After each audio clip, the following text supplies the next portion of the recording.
What up, Runic? What up, Bex?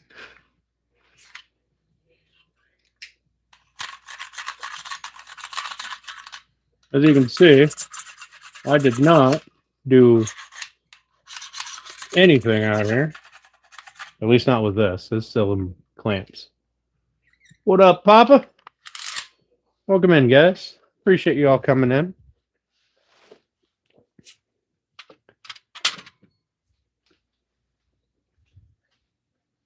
Now, I need to smack these clamps because I glued them fast. So hopefully I didn't glue the boards together. Woo!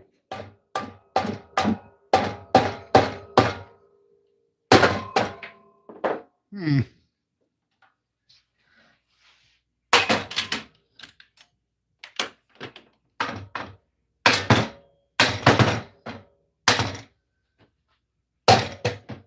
Damn.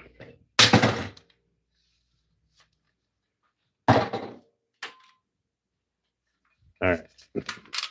These things need to get cleaned up. We're going to have a cleanup day this weekend. I think. I don't know if I'll do a live stream or not, but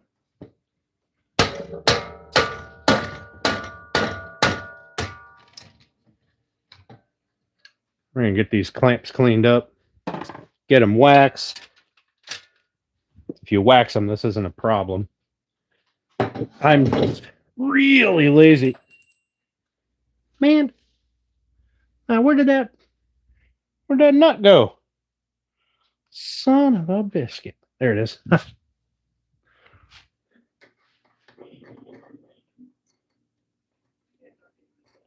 I will either clean these up or I'll just go buy new ones. I don't know. Maybe both.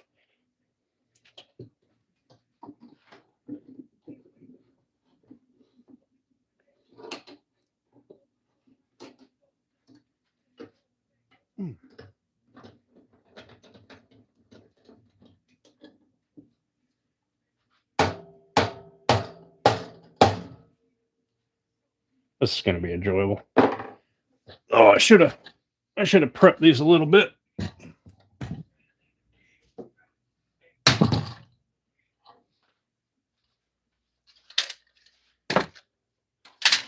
How's everybody enjoying this nice snowy? What day is today? Thursday. Smacking things already. Hell yeah. Hi, Patricia. We're making a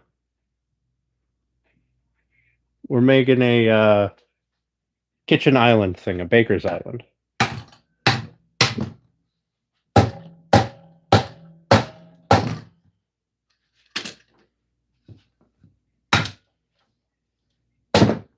At least we might be. We might be making a poplar cutting board.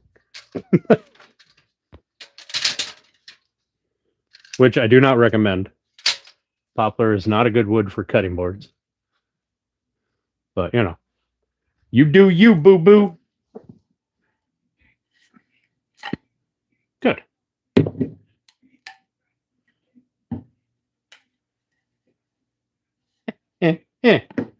I do knows what I'm doing. Sometimes. There's our blanks.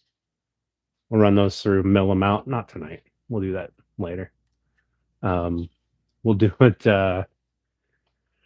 We'll do it this weekend.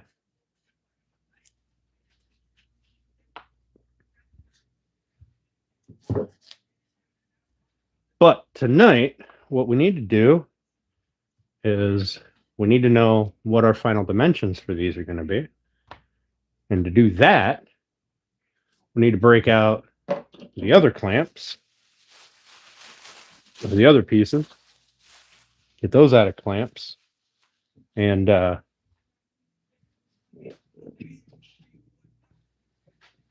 this thing's just all up in my way. Anyway,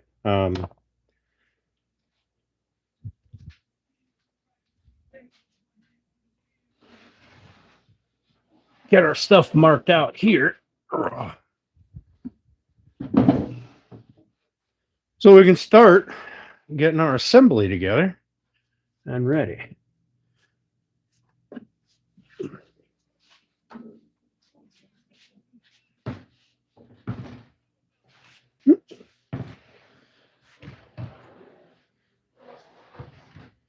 So we're going to break all this down.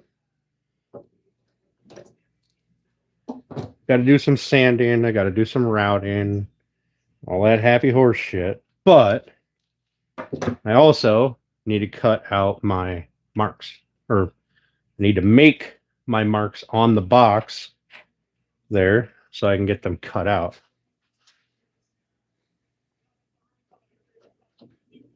We're going to use referential measurement because that way I know the only failure point will be me not cutting properly, not the a mismeasurement.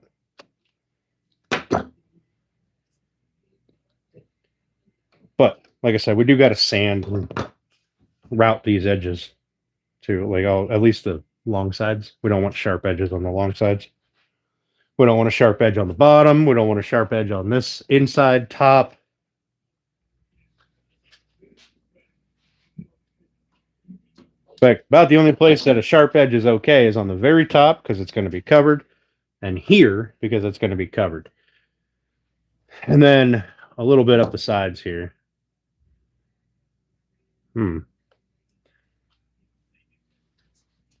May have made my box too big. That'll be disappointing. We're going to find out.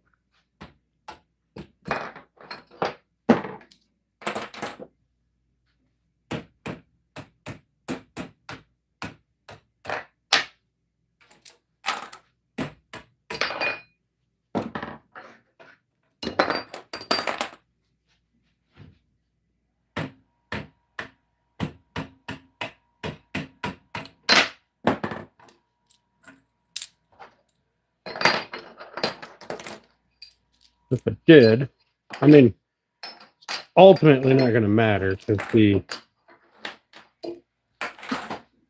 mixers and stuff aren't going to go underneath this anyway. But I did want space under it.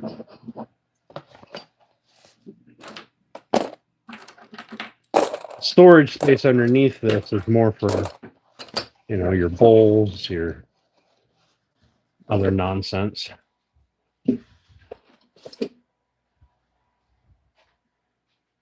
But now I'm really curious. So I'm going to be at 12 3/4. Yeah. A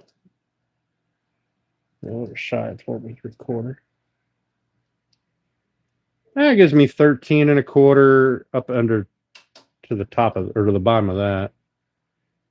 13 3/4 ish. And up to 16 inches if you tilt it up underneath this to the top.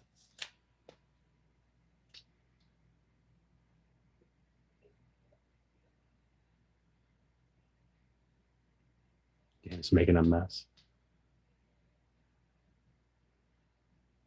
Lace making, crochet, not done any woodwork. Hell yeah, Patricia. That's awesome.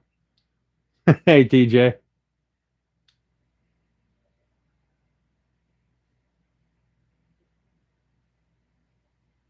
What's up, Junior? Doing pretty good. How are you? You're here, but you're scribing? Oh, driving to the next store. Of course you are. I would expect nothing less from you. How are the roads in town? You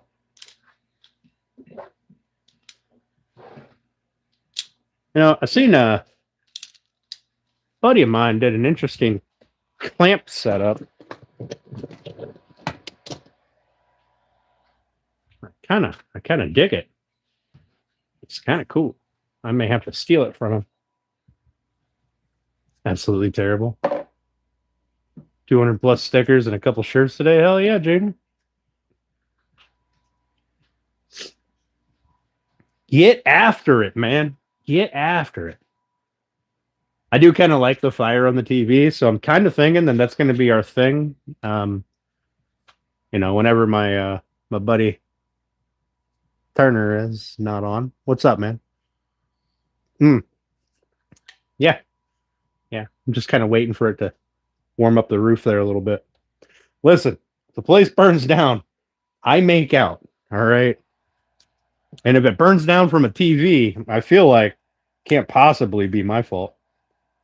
I don't know how the insurance company would feel about it, but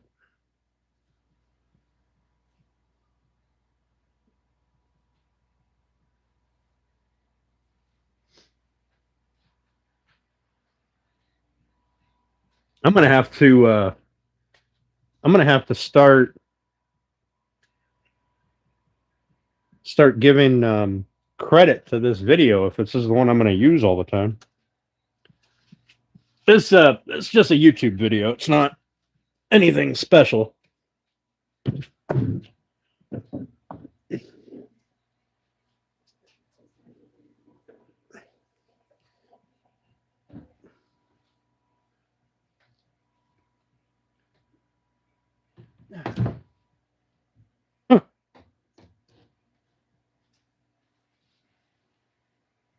Oh, whew. I thought I broke my strap. When I set it down, I hit the release lever.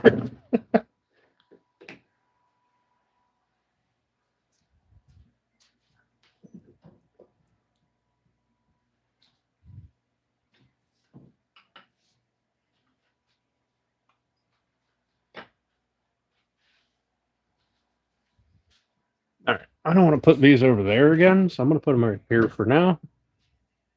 As long as the garage door is shut off, so nobody can accidentally hit a button anywhere.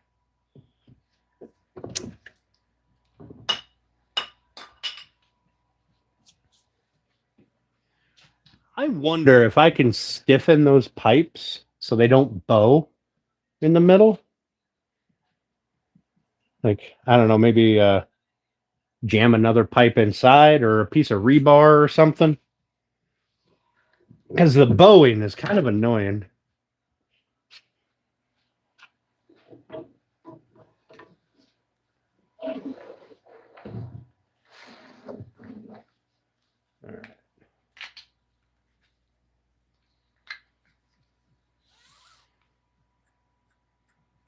Yeah, the roads last night were they were not that great. Tonight they were a lot less great. This morning they weren't that bad.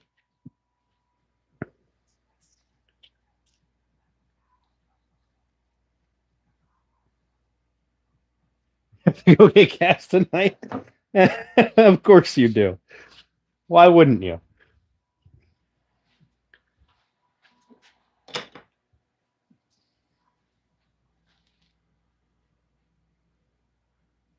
Hello, Chantel.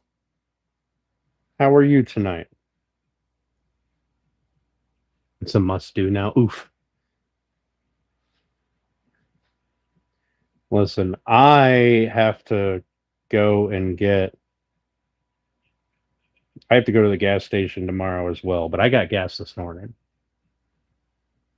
Lots of rain. Oh man. Yeah, isn't the UK kind of it's either raining or it's foggy? Like isn't that pretty much the only weather that is in UK?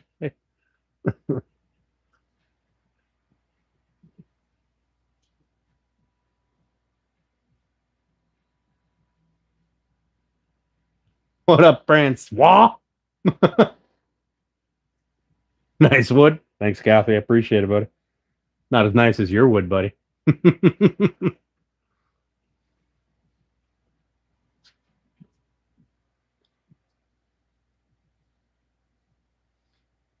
I like that I'm standing here rolling this up so I can put my box clamp thing away, my strap clamp, and my watch decided that it was a workout.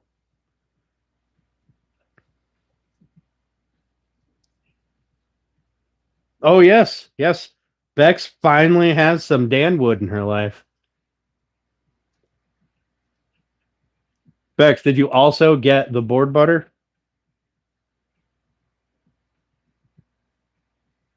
If not, I'll stick one in the mail so you can get it in the next 6 to 8 months. You know, because I won't ship it. Because I'm a fucking terrible human being.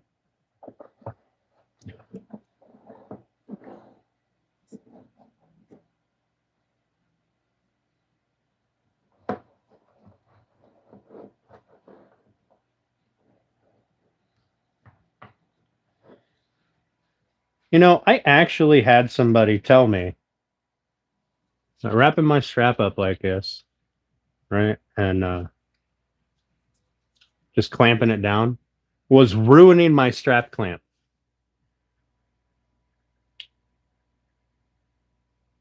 The idiocy of some people. The idiocy of some people. Need a board stretcher? You got your everything cream? It's good cream. I make nothing but good cream and good wood. All right, let's see if these actually line up.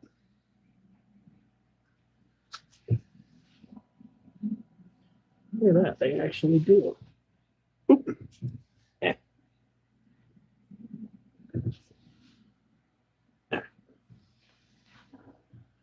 There we go. Hot dog. They actually do line up. Happy to finally have them both. I am happy for you, Bex. I am happy for you.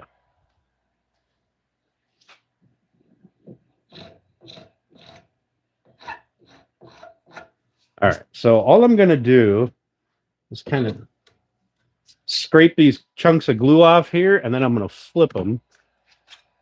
I need this scraper, but I need to clean it off, so I'm going to grab a razor scraper. I just have a cheap putty knife that I use, and then if you don't clean the glue off, that's what happens. It turns all black and gross. It reacts with the metal.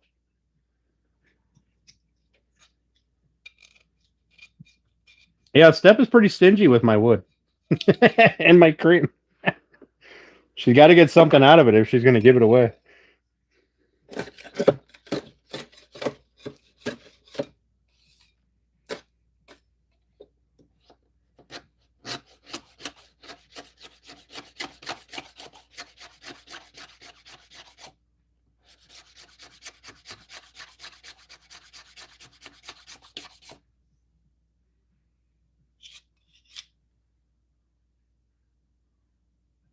Old Navy.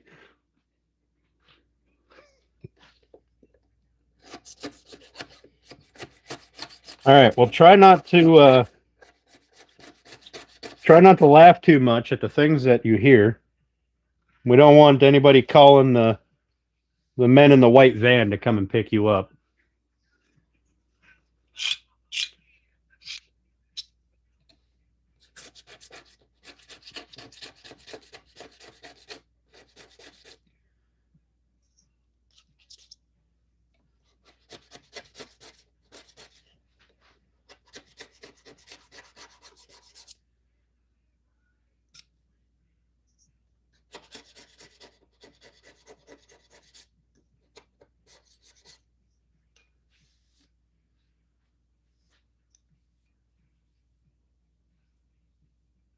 Switch to wine now? Hey, ain't nothing wrong with some good wine.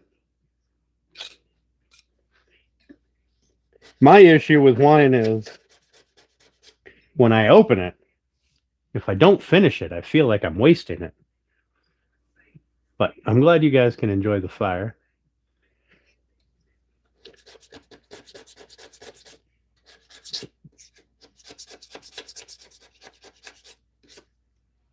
Seems to be a big hit. So, all right. So I clean off my scraper, got all that extra glue off of there so that I can just clean this up without transferring a bunch of black marks to my wood. Like I said, I'm not trying to clean it up all the way. I just want to get the big nubs off so that I'm not, because poplar is very soft. So I don't want to inadvertently dent anything. beyond anything that I'm able to fix with a sand. Because the odds are that I'm going to not see it. I'm going to miss the damn thing. And then if you can feel it, you will see it after finish. In fact, you'll probably see it even more so, even if you paint. Painting tends to highlight mistakes. I see more sanding swirls when I paint than I do when I do anything else. I'm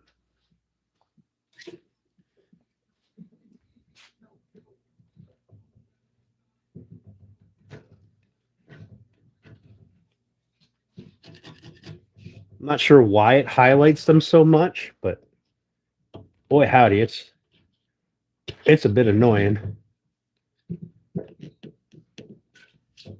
But painting stuff does highlight flaws really well. All right. I think that one's good. Ugh. Oh, I got a little bit of glue there. Let me see if I can't scrape that off. Nah, it's too low.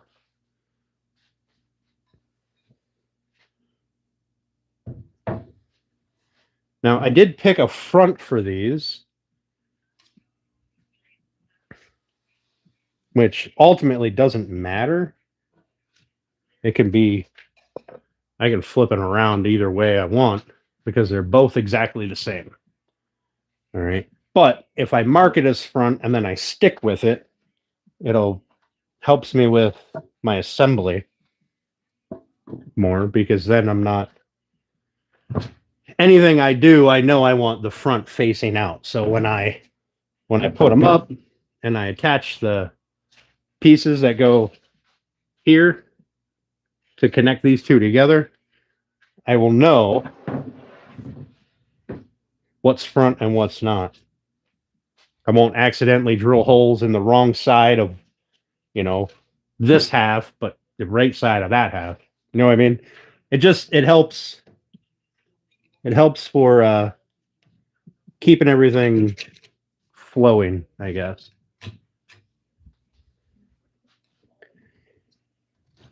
Now, if this was not going to be painted, it would be whatever side looked the best would be the front or the face. But since that is not the case, so what I need to do is I need to stand that bad boy up on here and do some marks. Where should I lay this on that? This would probably be easier. Right? This would probably be easier. Okay, so we're going to write some reference marks on here. This is side 1. This is side 2. This will be side 1. This will be side 2.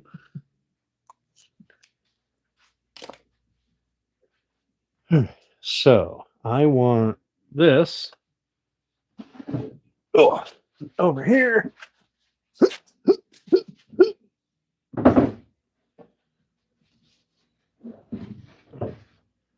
Then we'll stand it up on end. Man, this thing is heavy. It's like a full sheet of 3/4 plywood built into a big ass box. All right, I need that to be lined up even with that bottom board. And then I need to center it in my legs, my uprights. So that it rests on that bottom board. I know you guys are kind of having a hard time seeing it. Let me see if I can move the camera for you. There. So it's going to sit like that. Look at that. Still got the TV in there. It's going to sit like that. But this is going to be notched out. But I want this to sit on this bottom piece here after it's notched out.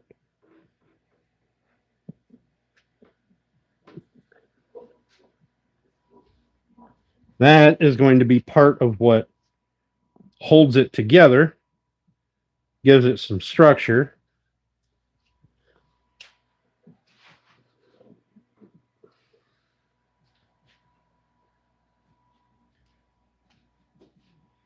All right, that's pretty close to center. And then this is going to be screwed fast right through the inside of the box into this bottom stretcher. Same with this side. The other one is going to lay up here. All right, let's make sure we are even.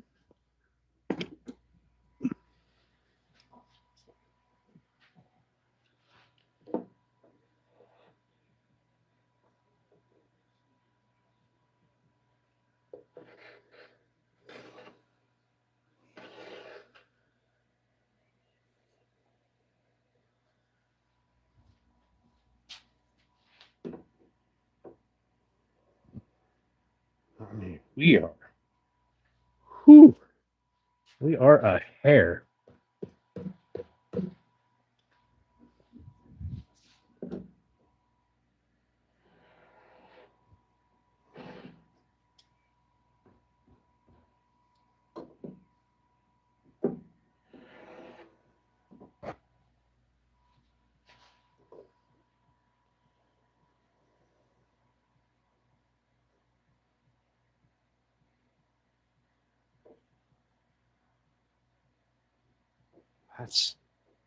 That's really good.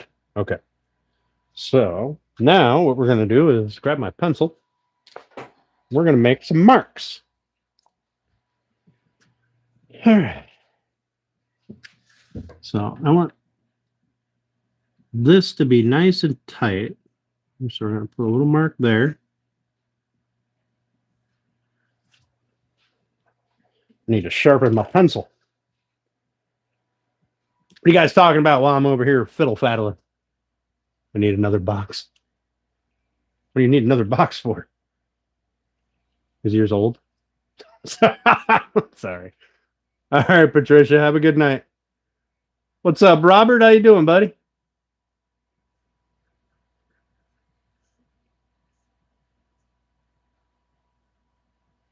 Hi, Misha.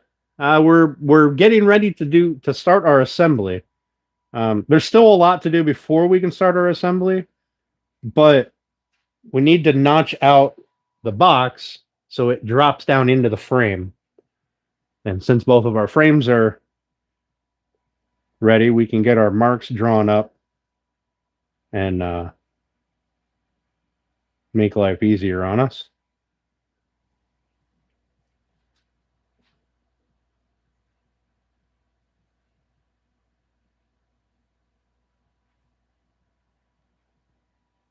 Oh, that's what I'm making, Robert. It's a baker's island, a kitchen island. It's gonna have a big, beautiful cherry top on it. And this is a drawer box. It's gonna have 3 drawers in here, and then faux drawer panels on the back so that it matches the front. Because the drawers aren't deep enough for me to split them in half and have a small drawer on each side. Because then my drawers would only be like that long. That'd be kind of a waste. A mess. Yep, definitely a mess.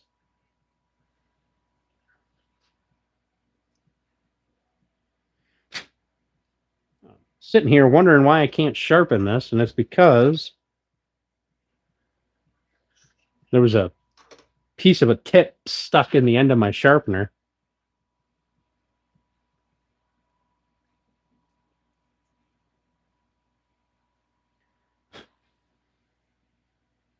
So as I sharpened the lid, it hit it, and then it would just break off.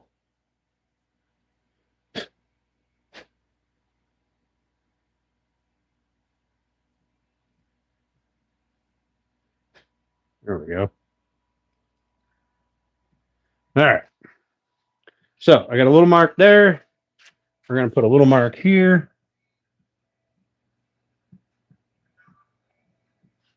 Okay. We're going to do the same thing on the bottom. Here's the edge of my board. So we're going to put a little mark right there. And a little mark right here. All right. For now, those are the two important marks, is the depth of this cut. What we're going to do in a few minutes is we're going to get the depth of the top piece, right? And then we're going to get this version of the cut, the height. In this orientation is the height. The width of the cut, and then we'll have the height and the depth. All right. And I may have to rejigger my screws, particularly these ones that go in here into this piece. I don't know if I'll run into them or not. And I may have to pop that screw out. But these screws will go away. No, these screws will stay here. My bad. These screws will stay here. These screws will go away on both ends. And then we'll readjust our screwing. A matching rolling pin? Fuck no. I mean, maybe at some point in the future. I do have a little lathe, but I don't think I can do a rolling pin on it. It's for like pens and pencils and stuff. Like the silly little things. Like the little stuff that Runic does. Like razor handles and pens and, you know, that little type stuff. I think that's all you can really do on it. I don't think it's powerful enough to do anything else. But I don't know. I haven't played with it yet because I don't have a place to set it up right now. So if Runic has any input,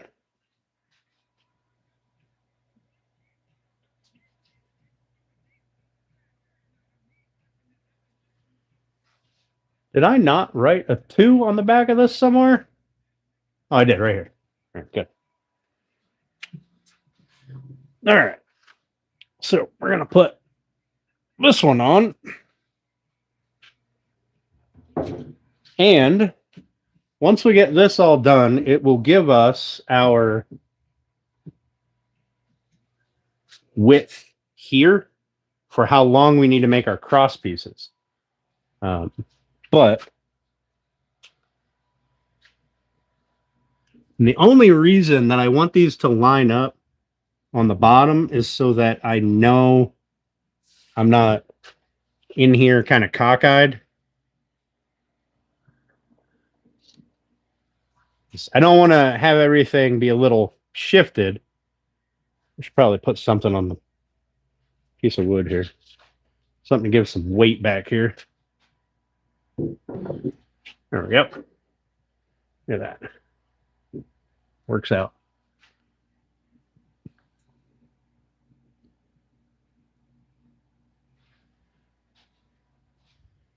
This way, I know that my piece is sitting flat how I intend it. Now, let's see. Since these are both exactly the same size, this is square. If this is square.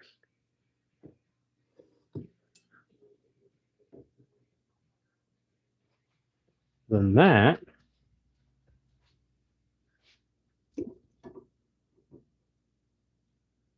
we got putty in my way there.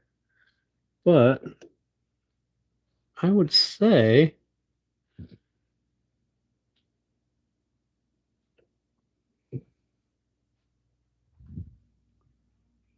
that is pretty damn good.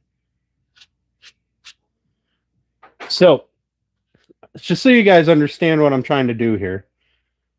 Once we get these cut out, this will drop down inside here. Okay. Same with this. This will drop up in here. And we'll end up with a little bit of a reveal. Okay. It'll be sunk in just a little bit. And then these pieces we'll mill them down, will go here, right? Between here and here. They'll go in there. This is just a touch too long. And this will sit on this. So this bottom piece will be supported on each end and across both long sides. All right. And then the other two of these will go up here where they will support the top.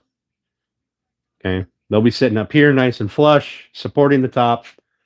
And then in the center here will be another box that we're going to make out of ply, which will support the center and probably get painted so it looks pretty.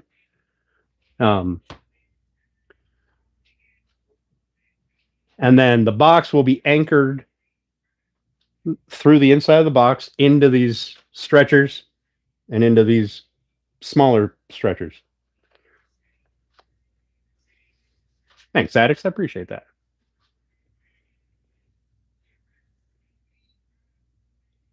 Is this a road? You turned your first bowl picks on your channel? Hell yeah, Robert. Hell yeah, man. Well, you said I'm going big or I'm going home, huh? All right. So what I need to do is I need to make my marks. I lost my pencil. Here it is. For this top piece. So it puts my mark right here. And right here. I want these to be as tight as possible. I don't want any big gaps in here because any gaps means I'm going to have to fill them with something. And I'm kind of counting on this frame and this box to give all of the rigidity to the structure. Okay.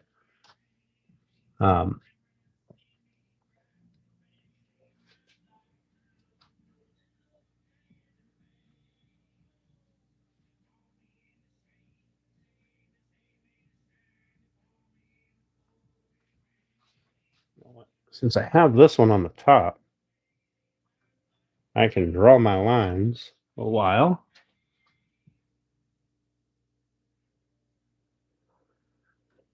And we'll see if those match up when I get it up in the air or flipped over. And we'll see. Do you guys remember what size screws I used for this box? Did I use 1.25 or 1.5 inches?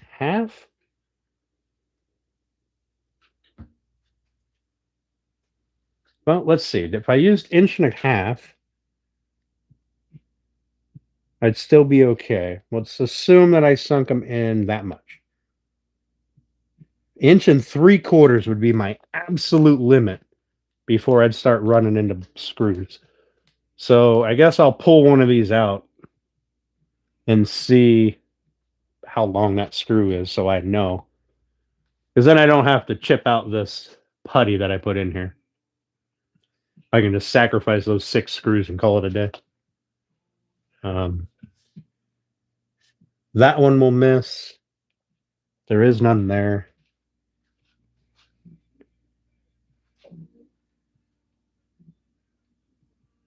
There is none there. That one will miss. That one will not. That one has to come out. And then I got my 3 screws down this side. Okay. All right.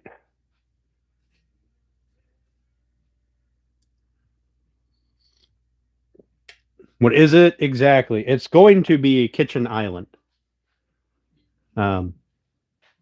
It's going to stand up. This is the bottom. All right. These are the feet, the legs. Right.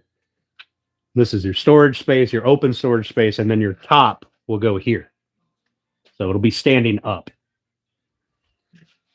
All right. I think I have all of my marks done here. I think. Yeah, those marks, these marks, those marks. I think that's all I can do right now. The other ones will be a measurement and running a line. And I'll just run the line right here. So it'll be all but about a 1/4 inch of this. So I'm going to have a 1/4 inch reveal in the front, or the two long sides, a smaller reveal on the ends. But that's neither here nor there. The front is ultimately going to have. Oh no, I need a bigger offset because I'm going to have 3/4 inch framing. Plus I want a 1/4 on that, so I need a 1 inch offset. All right, that makes life easy. And it's literally just take this, and I need to run a line at 1 3/8 inches.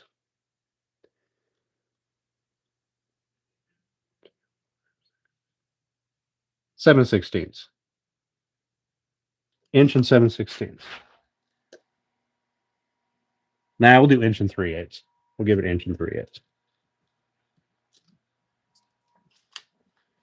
Perfect. 1 3/8 inches.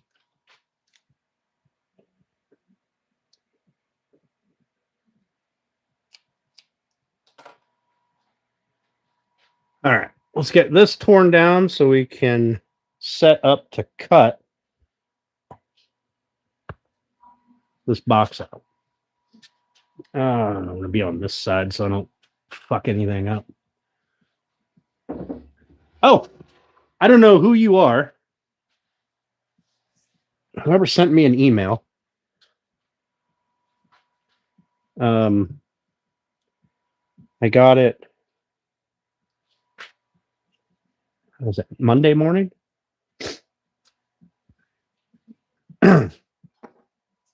Telling me that because of my use of words, you had to block my channel from your child's YouTube account. And I want to say thank you. Because I don't know, fuck your kid, I guess. I don't give a shit about your kid.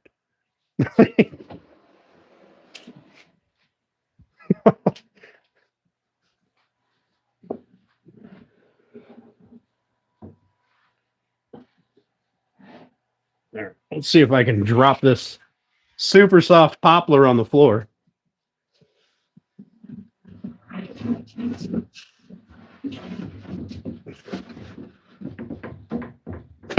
All right.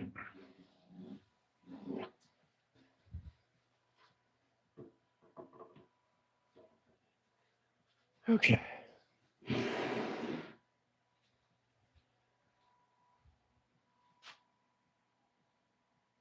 Been waiting for that. How was Pittsburgh? It wasn't bad. It was raining almost the entire time I was down there. But it was significantly warmer than it is here. What did I do with my... There it is. Yes, the TV is on, Daniel. All right, so inch... What did I say? 1 3/8 inches?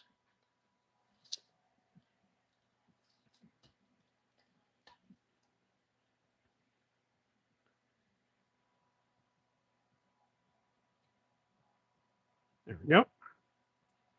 Mark that. And what we're going to do is... Now, this might need some fine-tuning. We're not going to...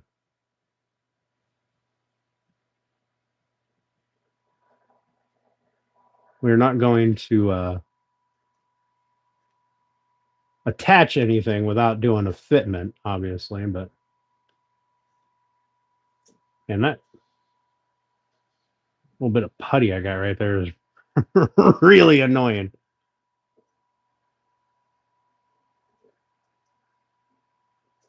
Also, Daniel, if you were in here last week and on my last stream, you would have seen the TV was on then too. In fact, the same thing was on TV.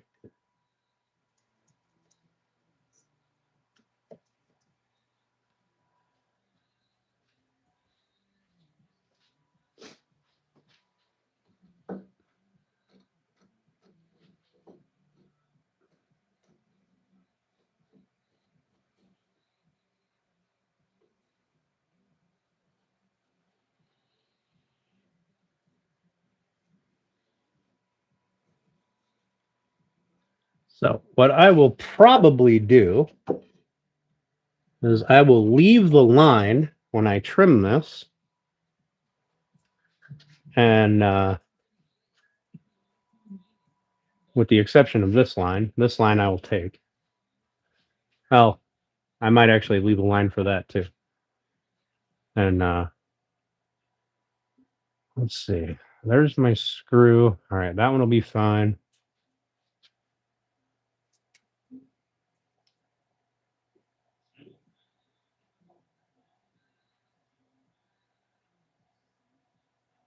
All right, that gives me 2 inches. I shouldn't run into these screws. I don't think these screws are 2 inches long.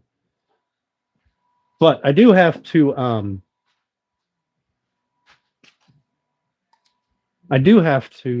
pull that one out because it's going to be in the way. I will run into that, and I don't want to ruin a saw blade. Oh yeah, that's like 1.5 inches.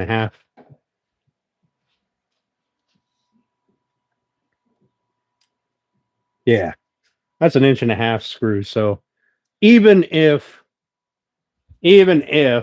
I'm like, first of all, I know I didn't sink them in 1/4 inch, so I should be good to run this. And what we're going to do is figure out, we're probably going to use just double-sided tape, and I'll run the circular saw across it. Use double-sided tape on a straight edge or a straight board. Somewhere I've got a straight board. Here's a piece.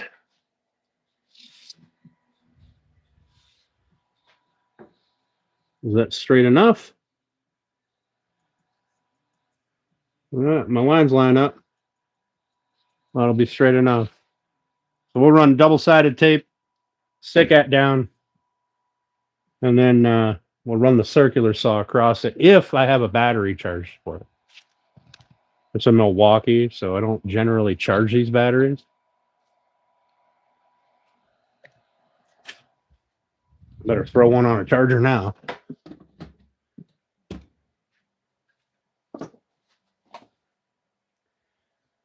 All right. How's chat going? What are you guys doing up here?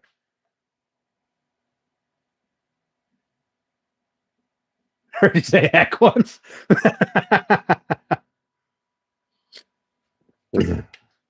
Sorry to hear that, addicts. You were good people. You were good people. What's up, SGO? How you doing? Move that. Oh, that's why it's all wobbly. It's sitting on a random little tiny piece of wood. All right, there we go. Let's see if we can get you guys a good view of watching me mess this up.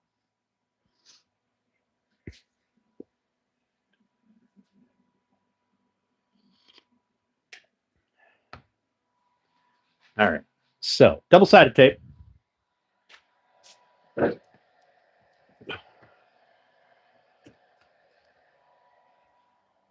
And I'll need my saw.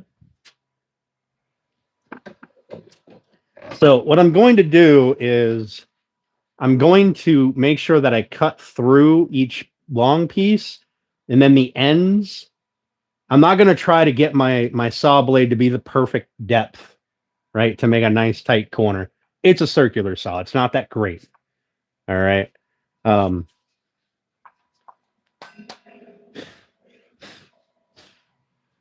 Although now that I think about it, I probably could just run it on the table saw.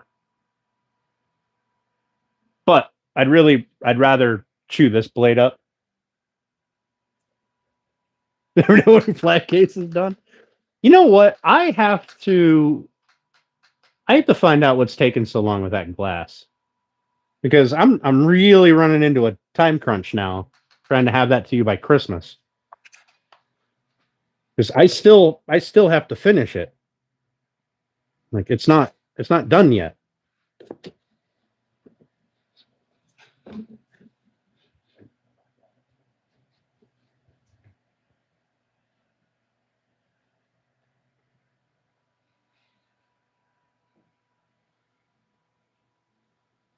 Oh, hang on. I know what's going on here. I only need to cut about 3/4 of an inch. So let's get this measured.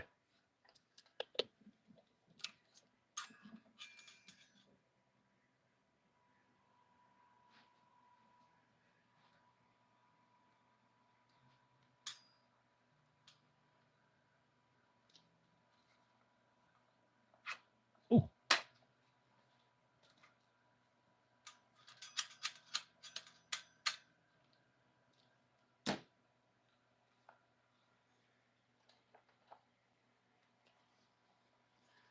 Make sure I'm not going to hit my line. Oh, yeah, I'm nowhere near it. Okay, so I can lower this down a little bit. We'll go down there. And then I want to measure from that to the inside of the blade. This is a super thin curved blade. Puts me at 4 1/4 on the dot.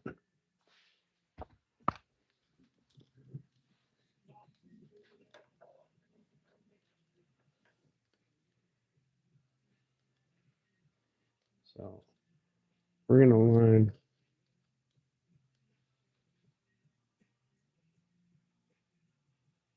that out.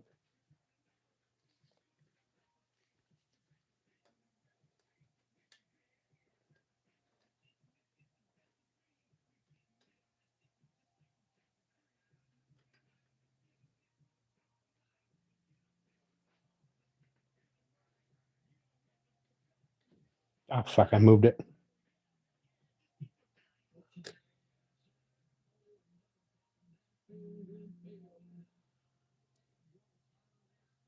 I wonder if I can.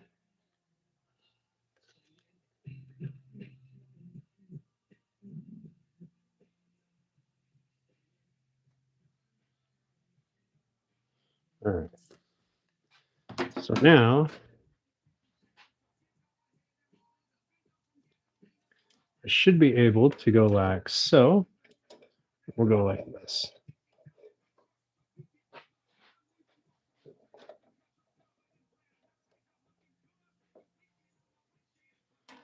That should give me a nice even. Should be 4 1/4 to just this side of that line, which puts me at just shy, right about 6 1/4. Just shy of 6 1/4. Perfect. So we'll do that. That'll give me a quick, easy setup for this side. As long as I'm not sitting on anything.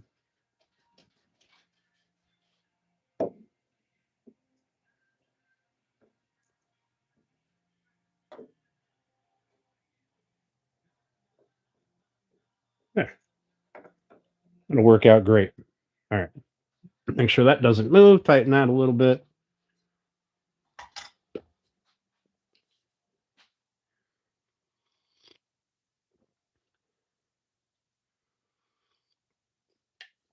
Popsicle, we got a full tank.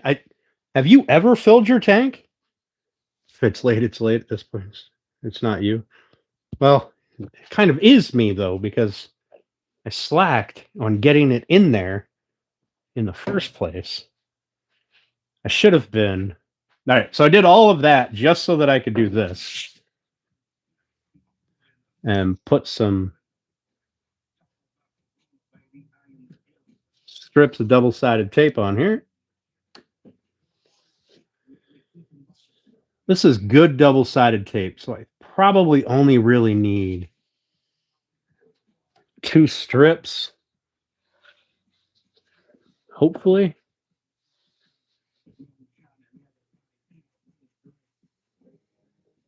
Either way, I don't like my stuff being late.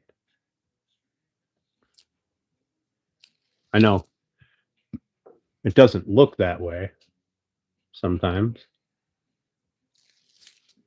but I lost my. There it is. All right. So what we're going to do is this. I'm going to just barely lay that down. so that the tape doesn't stick.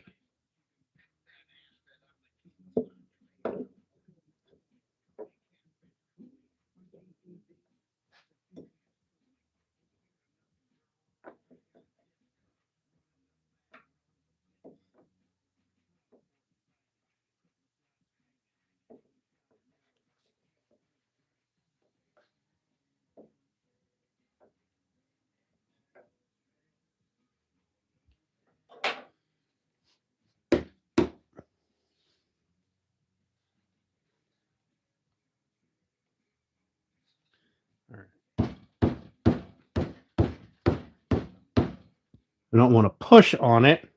I just want my saw edge to run down it. Look, that battery is fully charged. This is probably going to take a few cycles because these batteries are just little batteries. They're only 1.5 amp hour batteries. And even though this is a little saw, it is power hungry. Let's make sure. That's actually pretty good. All right. Let's try to do this without fucking it up.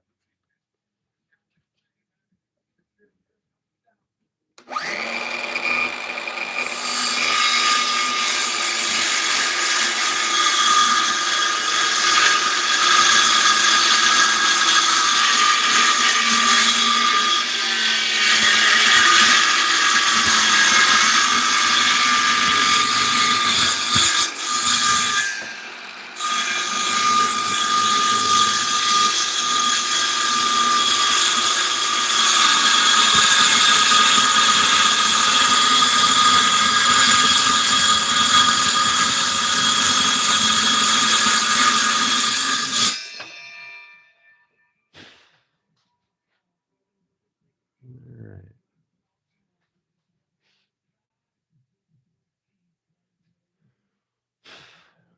I'm going to try to clean that up a little bit. This is really awkward to do this way. Let's do this. Hopefully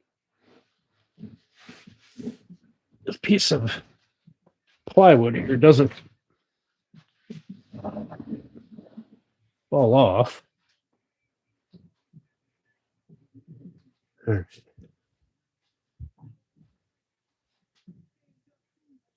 Also, hopefully my blade is at 90 degrees. I should have gone the other way so I can cut up.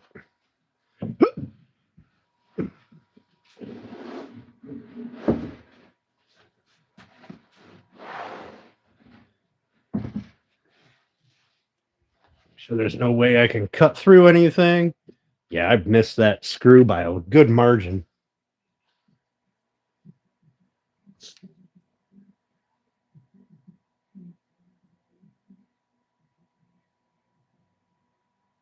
It goes in real slow. Oh, okay.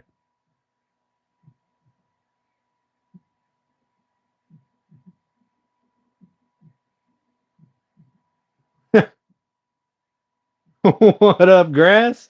How you doing, bro? Thanks for popping in, man. All right.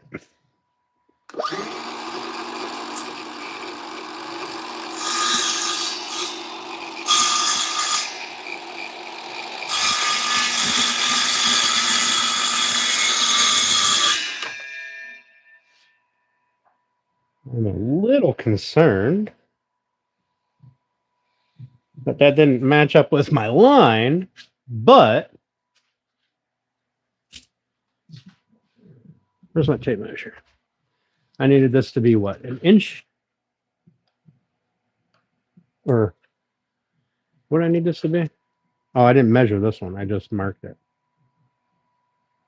So 2 inches.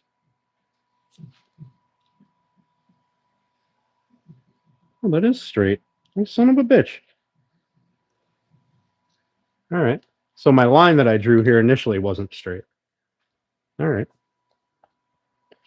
Well, there's that one.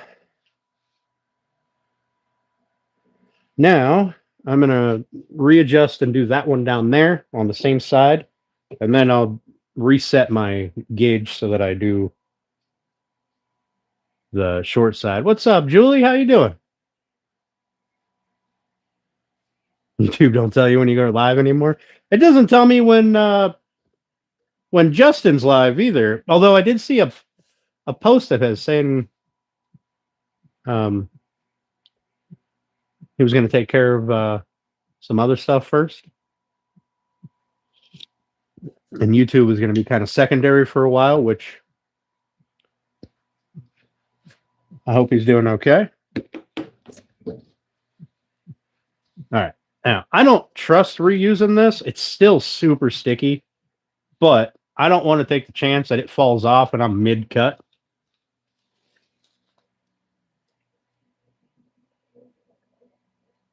Oh. Oh. I didn't realize that is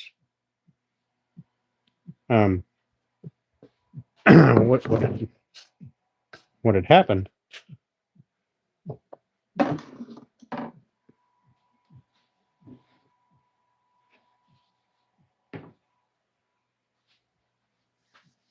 What up, Zyro? What's up, always and forever? It's got to be grass. Cycling through some likes. I appreciate you, bro. All right. I need to do the same thing, lining this one up, which, if I'm not mistaken, should be the same.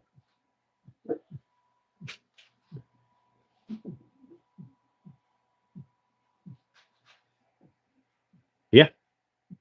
Yeah. Let's go to my mark down here since I know that's right. Yes. Good.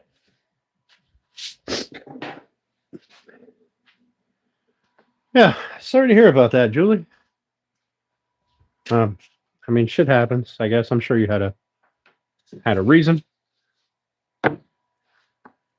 I'm a firm believer in it's none of my business, so I'm not going to ask.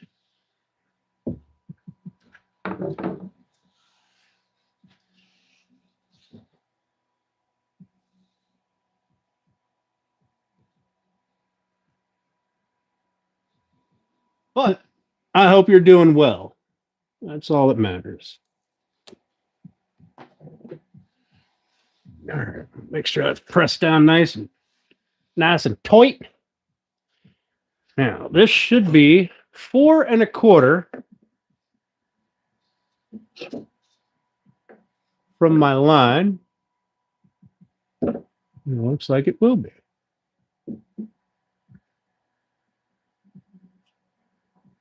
Four quarter.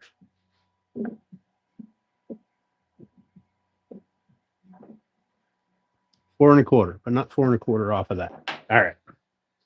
Let's get this peeled up.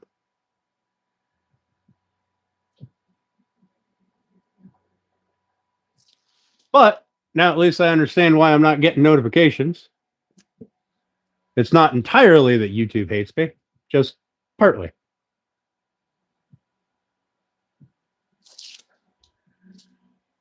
All right, let me see what's going on here in chat. I see a lot of blue. Doing great now? Hell yeah. Is it tight like a tiger?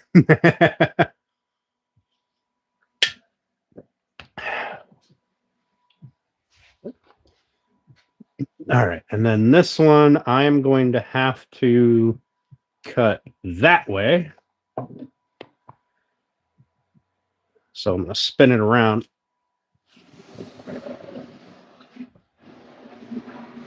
Yeah.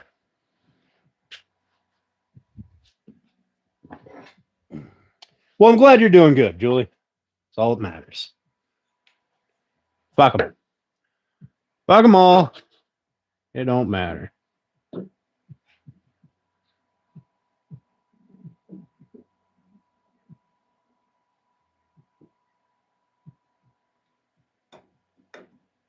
Oh gosh, that is way off.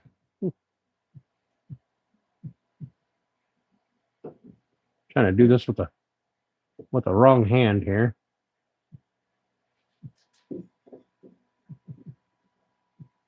Okay, that is good. That is good. All right. All of the sticky is in contact.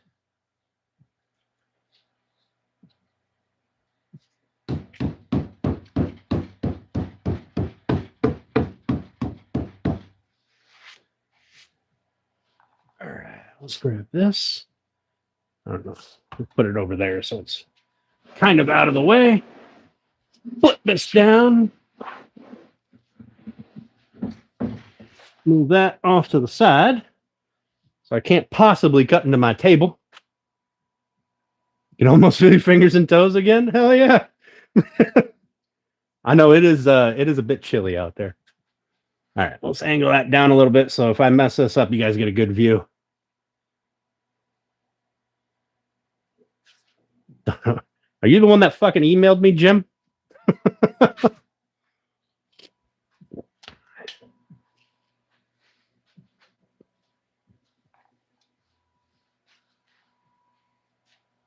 All right, that screw's out. That screw should be well away. I hope. That should be pretty good. Move that back here.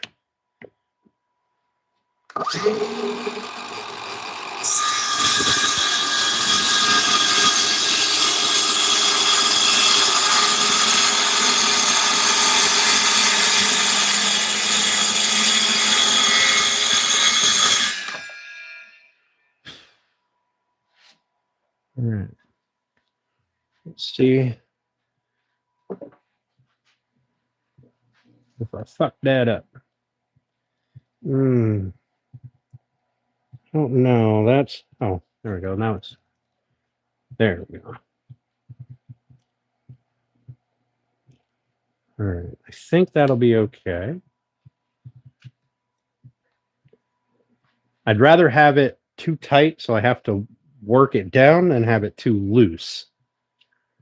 All right, we'll pop.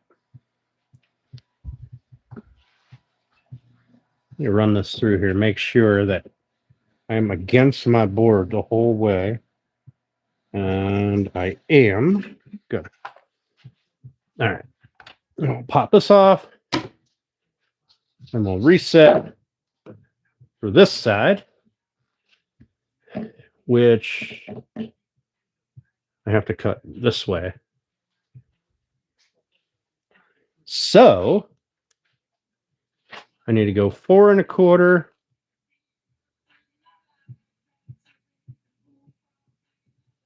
plus my cutoff. So we're going to go 5 5/8. Yeah, man, I made that tight.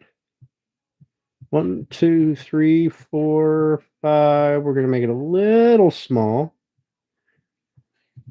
Okay.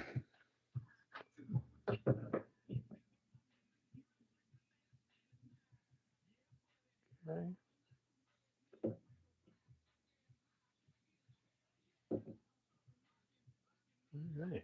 That should be pretty good. Let's make sure that doesn't move.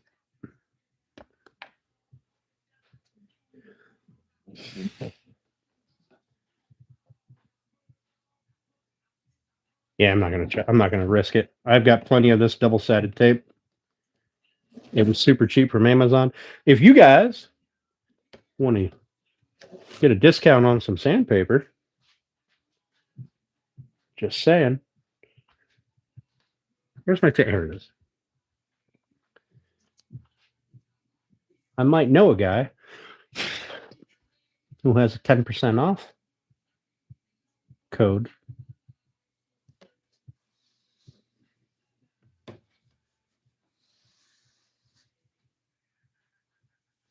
And it may or may not be me.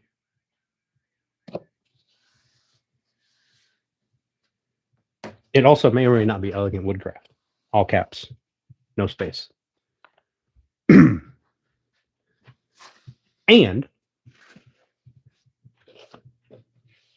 it may or may not be on seriousgrit.com. All right, I need to flip this over first. Sorry, I had to.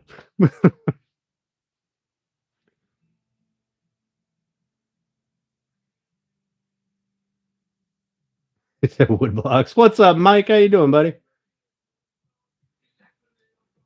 With wind blocking walls.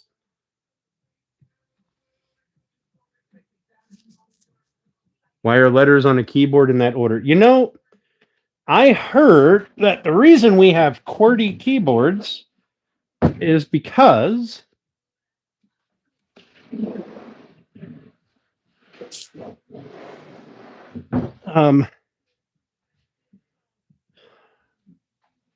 people who type used to be too fast for the old computers. Now, I don't know if that's accurate or not. I like to think that it is, but it's probably not. The QWERTY keyboard probably just makes more sense. It's probably something to do with finger placement, ease of typing. All right. So I want to go there and there.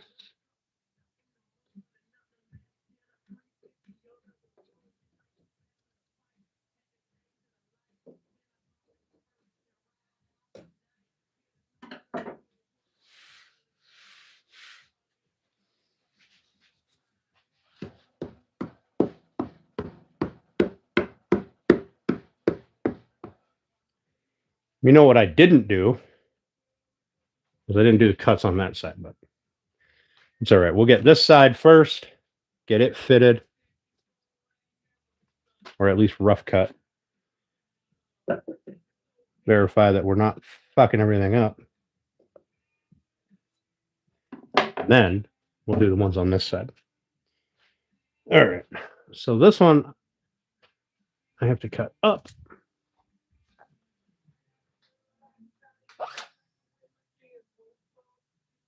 Less mechanical mistakes. Ah!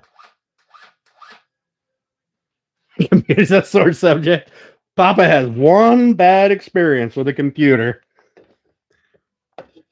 Now he's going to turn into a nun or a monk. What would be the male equivalent of a nun? A monk? He's going to go Amish.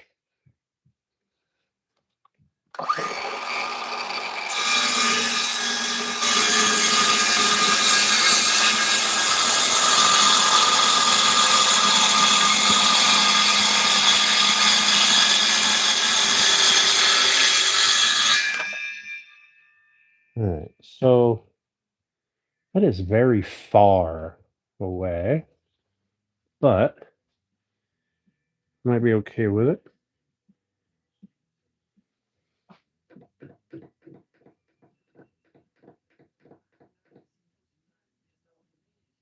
I don't feel like that is straight.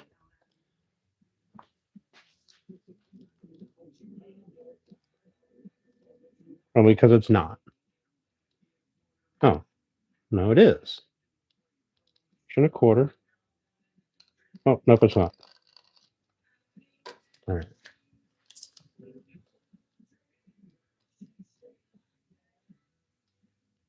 Okay, I tipped away. All right. Let's do this again.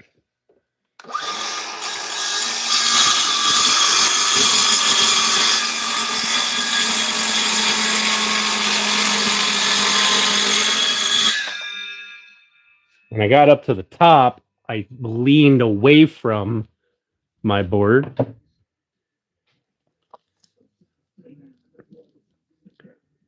Now we're cooking. All right, good. Good.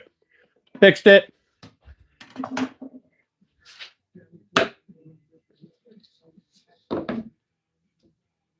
Really, just, I wonder if I can. I don't want to risk it. I kind of want to see if I can reuse this double-sided tape, but it's so cheap and I have so much of it. Why risk it? Especially when I'm not prototyping, I'm building the actual product. It's a monk. Oh, you can't. Sorry, I forgot. Um, when I was coming up this side, I leaned away from my straight edge, which had me all kinds of confused as to why I just cut a wedge. Not only did I lean away, but I angled the blade. Yeah. So we got that one. That one will be easy to finish cutting out with the roto thing, whatever the fuck this thing is, the oscillating multi-tool. And I got a different blade to put on it, so I can reach out in there and finish that off on both sides. But we need to cut that one first, so let's get that done. And I'm using the factory cut edge on this board because this was an offcut piece. This was the factory edge. So I'm just making sure that I use that same edge on every cut. All right, now I need to flip this over again so that I don't cut down. I'm cutting up.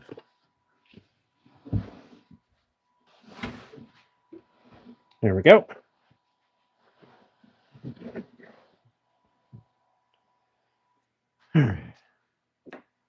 Slap some more double-sided tape on here.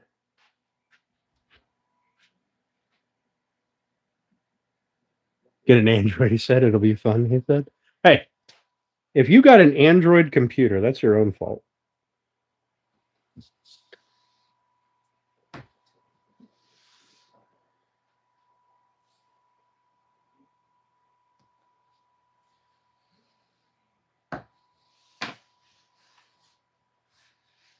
Although I still don't understand why. No, it's not an entertainment system. It's a Baker's Island. This is going to be a drawer box, right? There's going to be drawers in here. It's going to sit in the bottom of that frame right there.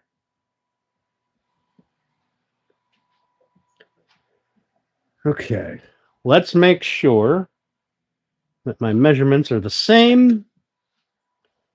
I would hate to put this together. 1.25 inches in. 1, 2, 3, 4.25 out. 1.25 inches in. 4.25 out. Perfect. It'd be really embarrassing if I fuck this up.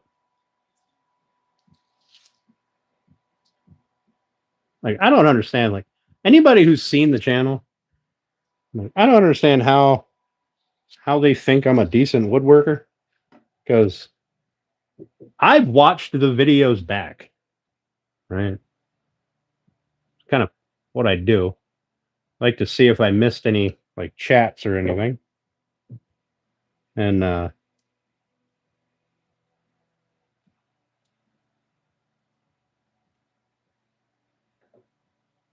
even I'm sitting there going, man, this guy sucks. Kind of a noob.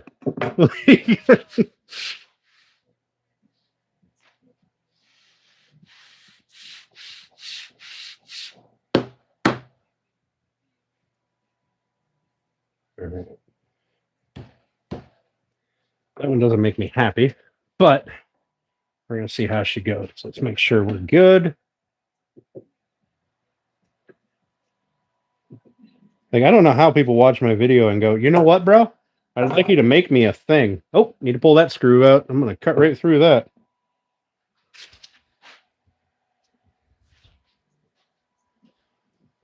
And that'll be the end of that saw.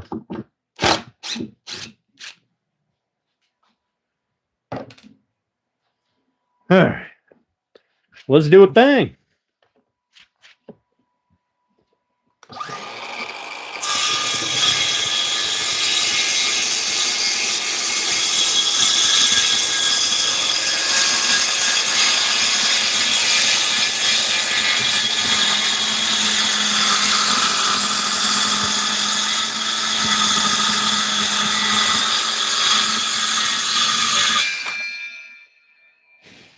That's a much nicer cut. All right. We'll put this over here. Grab my other blade for the oscillating tool. Go, I believe that's the one.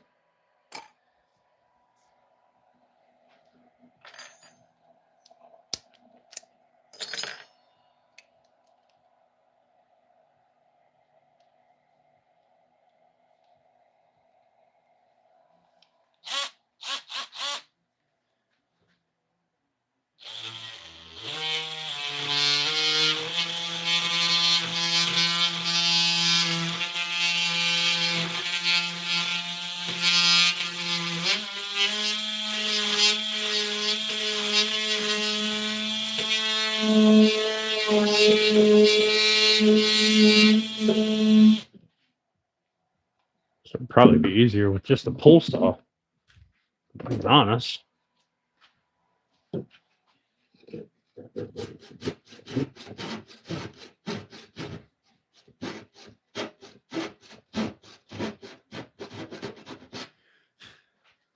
Much quicker.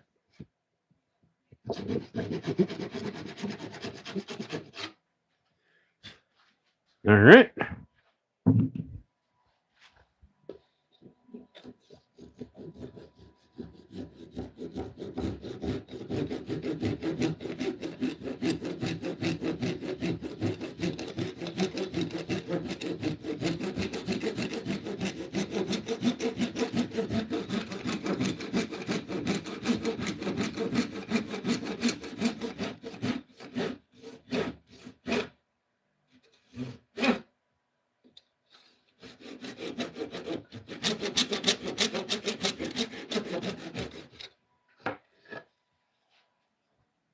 There's our little cutout piece.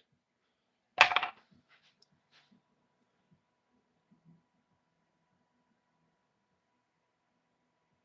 was trying to get free cinnamon rolls for life. Listen, I feel like Steph gets the better end of this deal here. All right. She gets high quality, sometimes wood, Dan wood, and I get experimental muffins and bread, which sometimes really good.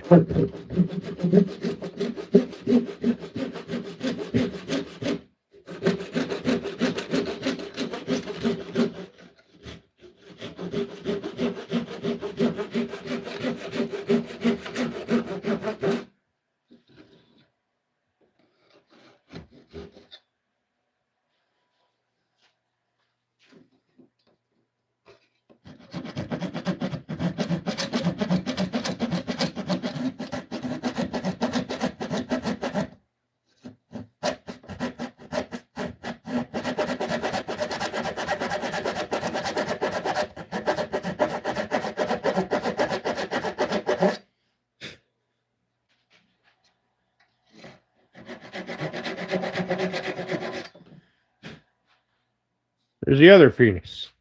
We're going to see if I really fuck this up or not. All right. Flip that bad boy over. That's the top.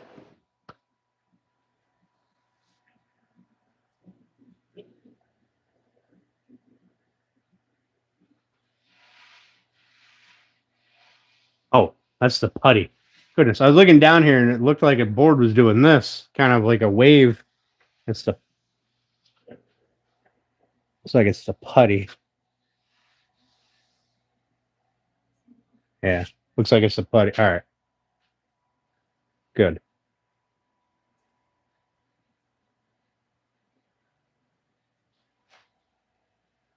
All right, so this is side 2, which means I need this other one.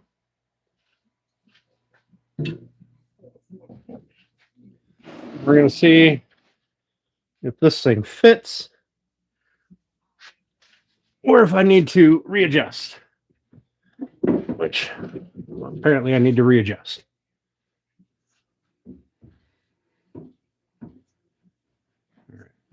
Oop. Goodness. Yeah.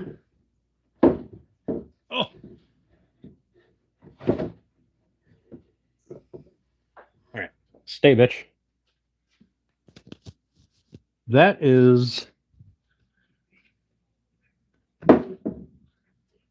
like sanding distance.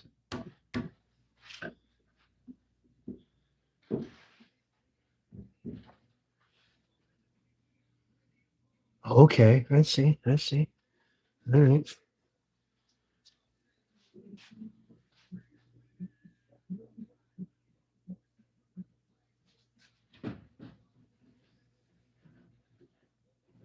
Yeah, we are talking like some 80 grit on the sander and just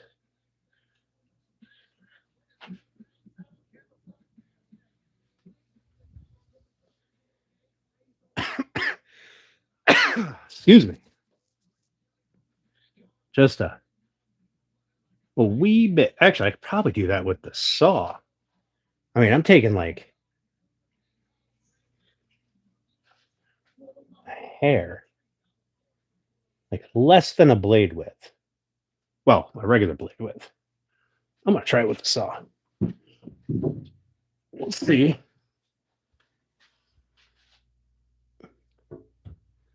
All right. How's this battery doing? Man, this battery's doing a lot better than I thought. All right, now.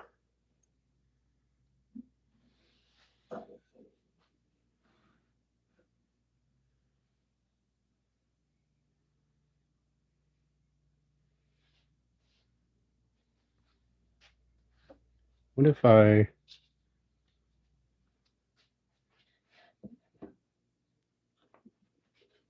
just do that? Push that in a little bit.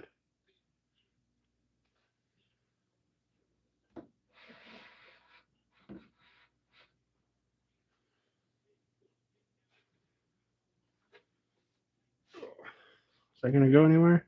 Seems like it's going to hold.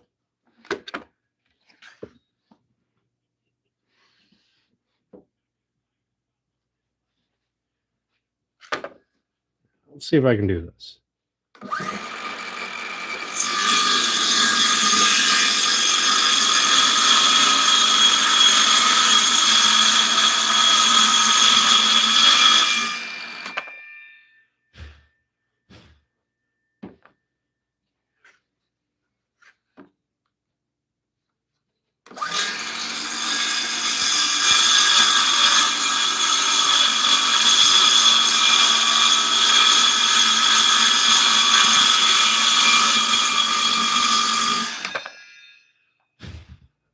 All right.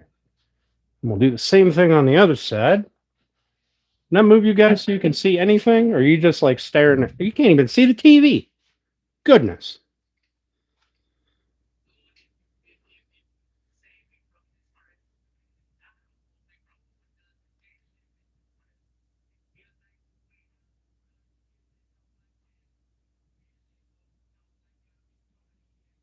No more for you. Just sometimes. No. Yeah, Steph does cook really well.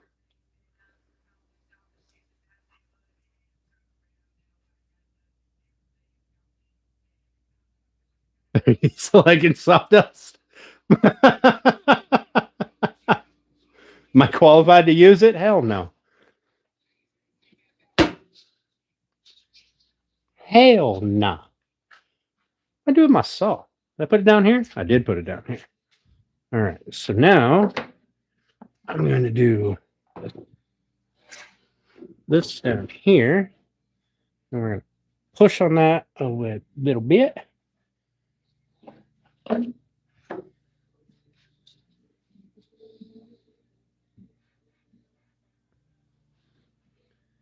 Push on that saw and do that.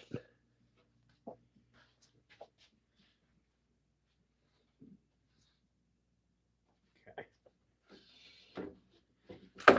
Pull this down to me so that I can, hit myself in the face with the blade or the sawdust.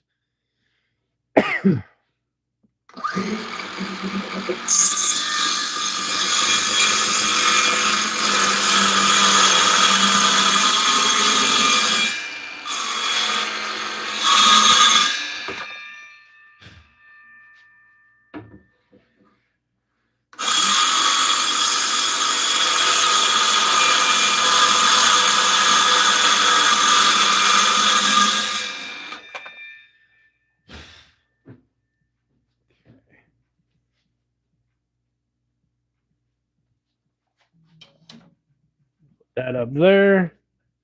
Need to trim that little corner.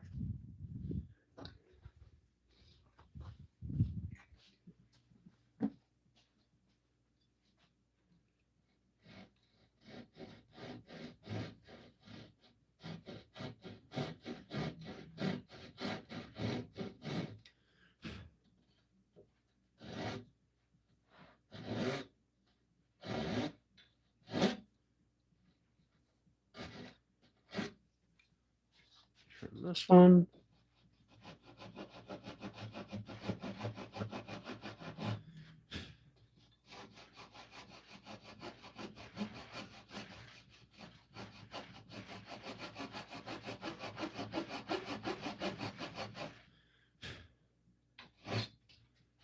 Hopefully, I didn't just fuck it all up.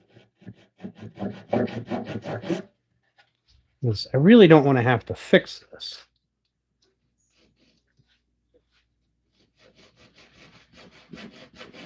But, I mean, I do expect there to be a little bit of a gap. I don't want there to be a massive gap. No gap would be ideal, but the odds of me getting no gap is pretty slim. Yeah, that tape, after the second use, that tape lost all usefulness. There's butter in her biscuits.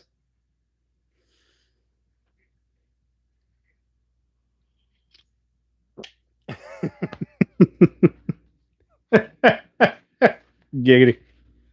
All right. Let's see.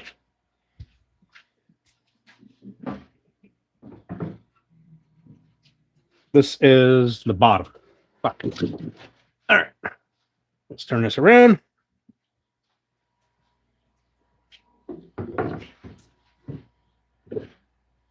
Oh,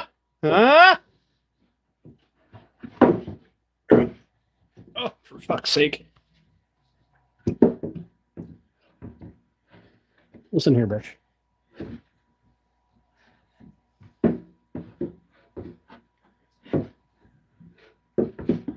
Man, this thing is awkward as hell to maneuver. Let's try this. Am I really off by just a hair? All right, I'm gonna grab some sandpaper and sand that end down on one side or the other. Looks like that side. I'm gonna go with that side. We're gonna sand that side in. Like I can get this on here, but I gotta press it on, and I don't want to do that because I need to be able to take it off. So I'm going to grab the sander real quick, and we're going to sand this corner, and then I'm going to reattach. Actually, you know what? I can reattach that. I wasn't actually going to sand into this at all anyway. There we go. I kind of wonder if that's going to make it fit now, because when I unscrewed this piece kind of popped out.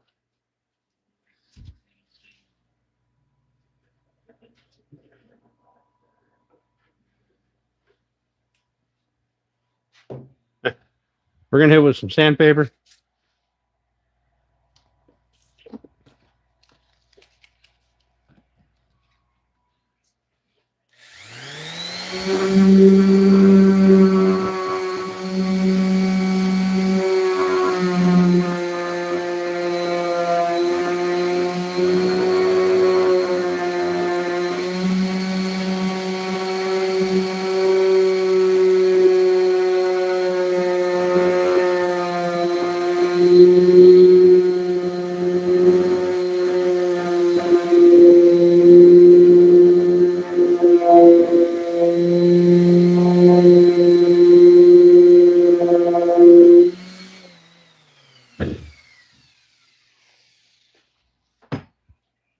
I kind of like that, nice and smooth. All right, where'd my piece go? Here it is.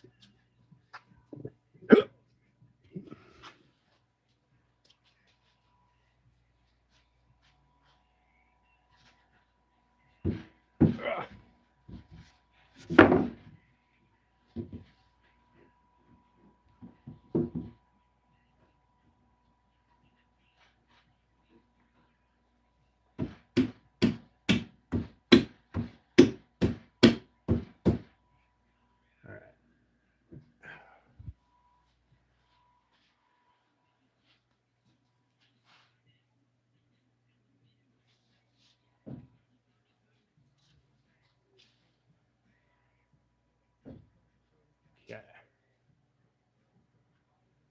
We got to clean this end up.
All right, let's see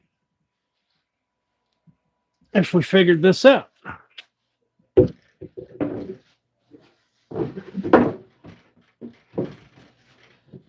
Oh.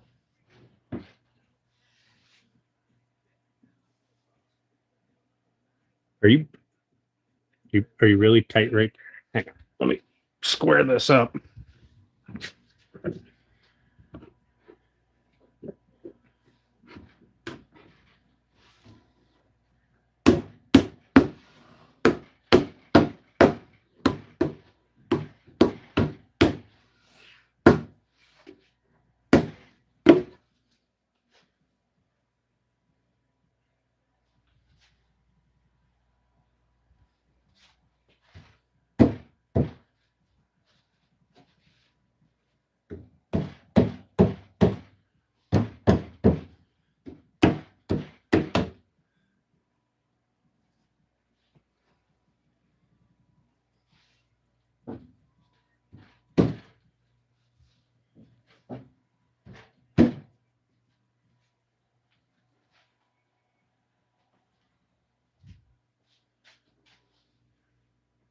Ooh.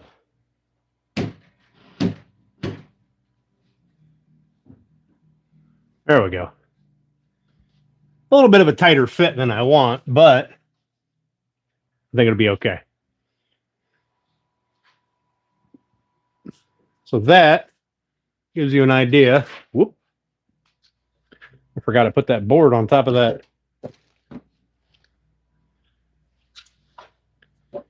cord. Oh goodness. Hey guys. How you doing?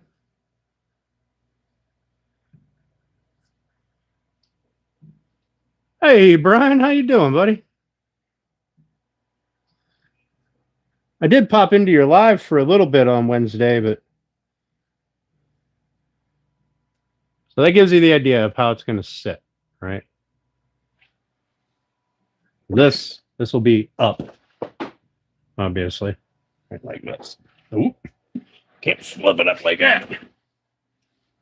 It'll sit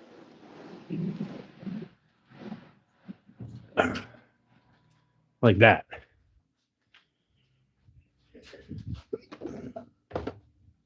With the other one over here. Okay. Now we've got to get the other one. And I think what I'm going to do is I'm going to put a little mark here so that I can round off these corners at least this far.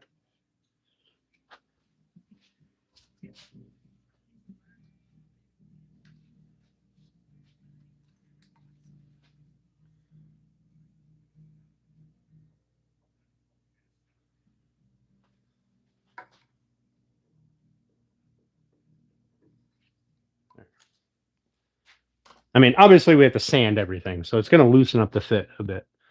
Because I'll even sand on the inside here, right? Because I need a nice, pretty surface to paint. Glob of glue right there.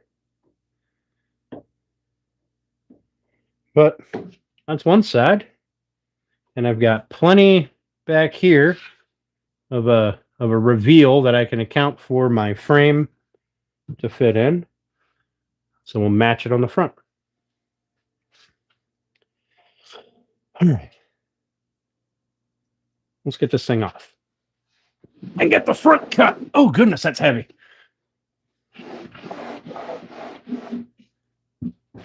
Steph, I changed my mind. You're going to have...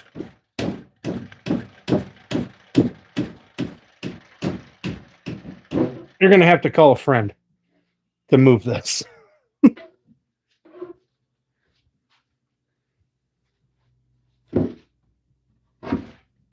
God bless it. Get off.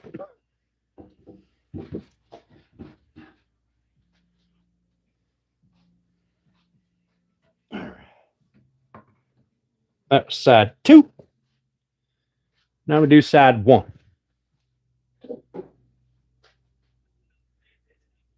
What is it? It's going to be a kitchen island. A baker's island with a really pretty top on it.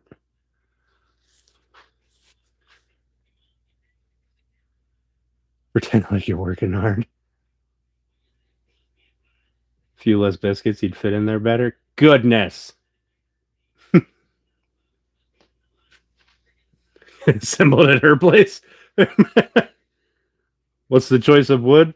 This is just regular construction pine, cabinet grade. And then the frame is poplar because it's being painted. But I'm going to put maple veneer here and here, not here, because this is going to be a storage box.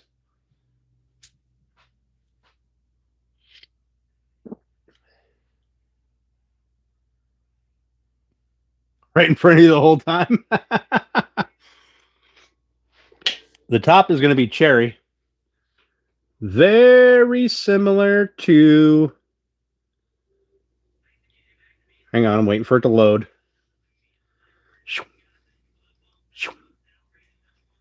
Very similar to this.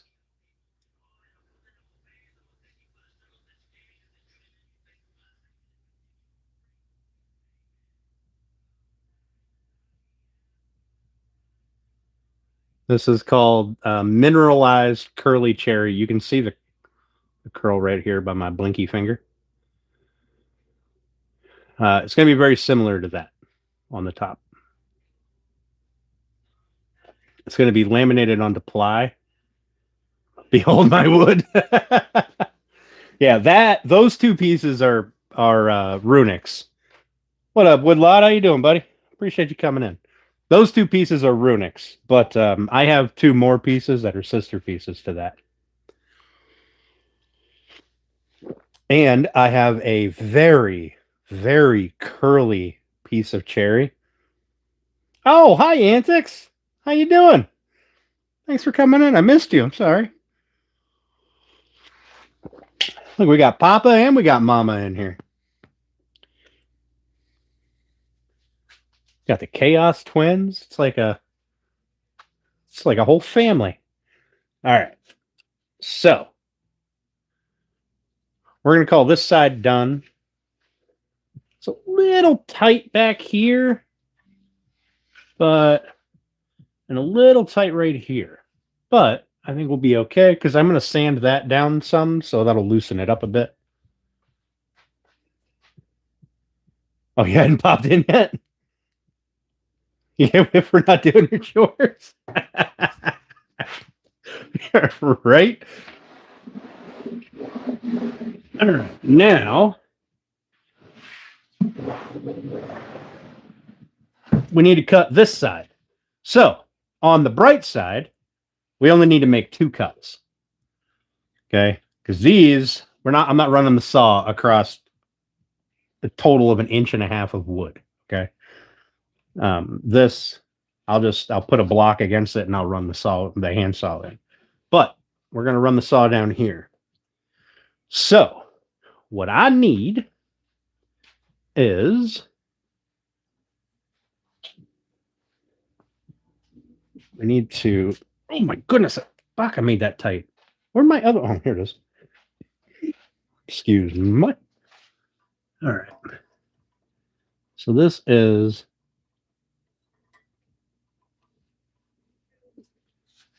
2 1/4, and I need I need to come in 1 inch.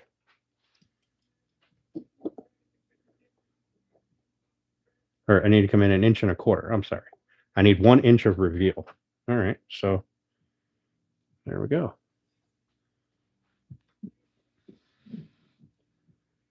And this is the wrong side. But I can draw my line this way. Oop. 1.25 inches. Right. I had a pencil once upon a time. Found it.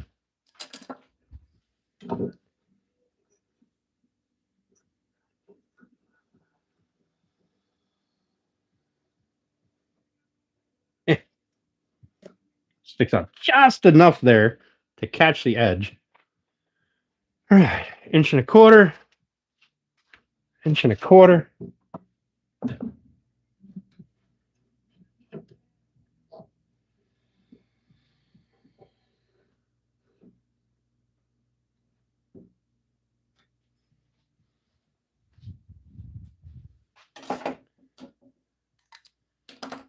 All right. Let us, 1.25 inches plus 4 1/4. So I need 5.5. Urgh. Man, I really made that tight, didn't I? Definitely didn't want that to move.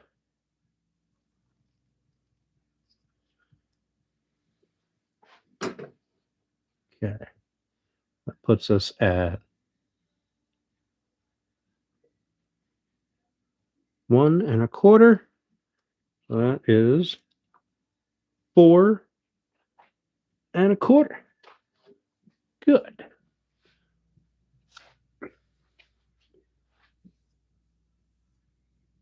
Last time you had a beer was at my place? Oh, goodness. I think your TV's on fire. Yeah. I'm kind of hoping it beats the cold temperatures.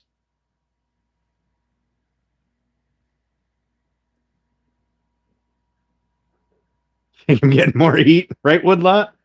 Usually find your pencil behind your ear. Last time you had a beer was at my place.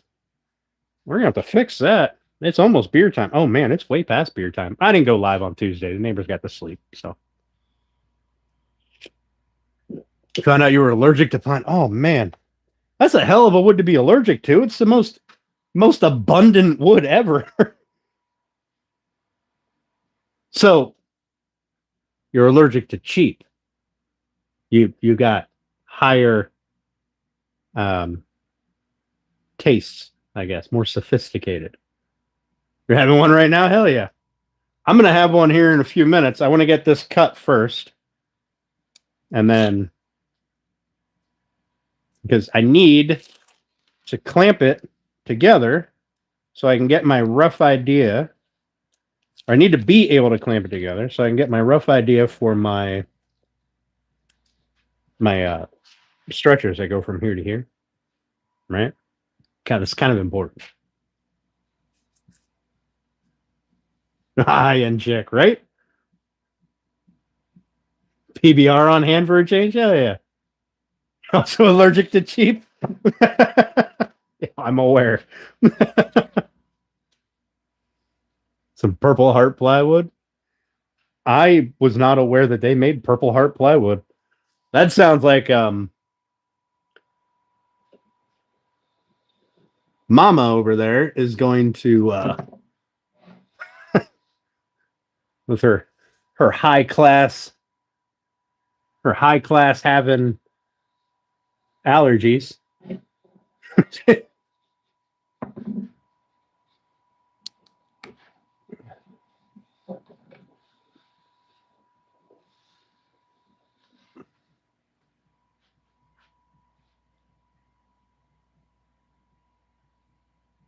Hello, can you go? No, Scuba Steve can't go.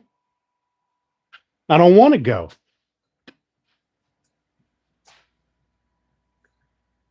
Yeah. If you can pay for it, they'll make it.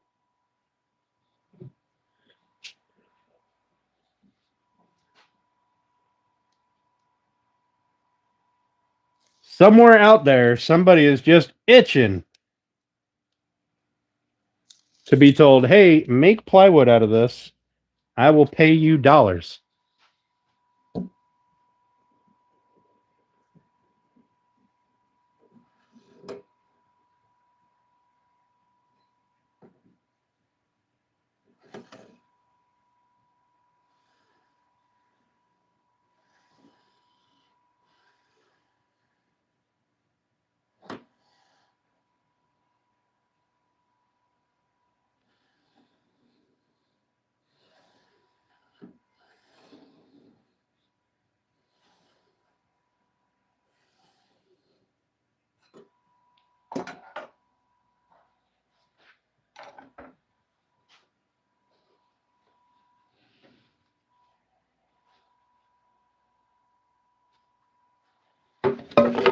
Oh, I didn't push it on. Oh, I got to do it all over again.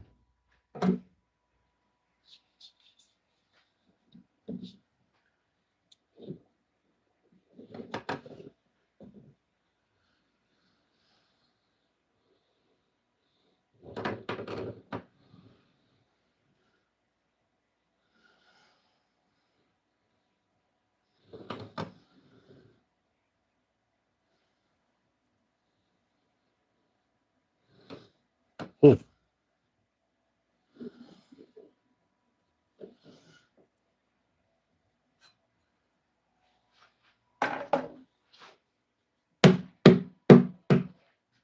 Pressure activated.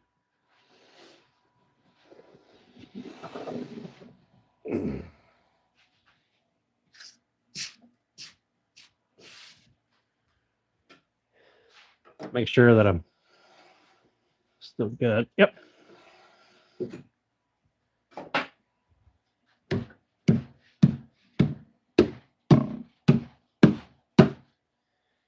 Oh. Oh man, I'm gonna cut her right into a screw. Which means I bet there's a screw on the opposite side. Nope, I'm gonna miss that one. All right, good.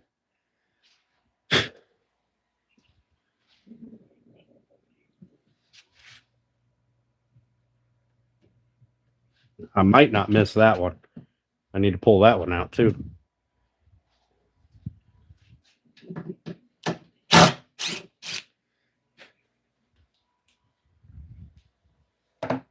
All right.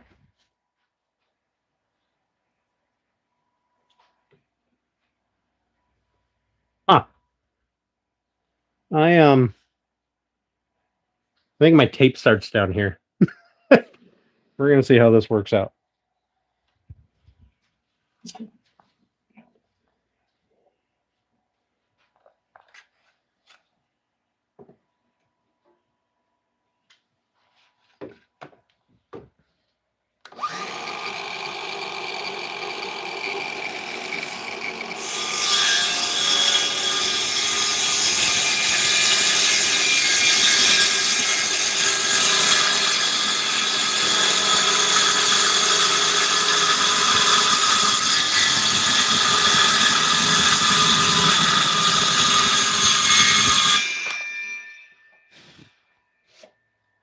There we go.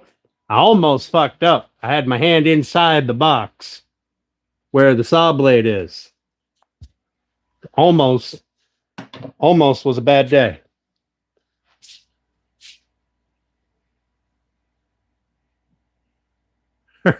See you, Mama Squirrel.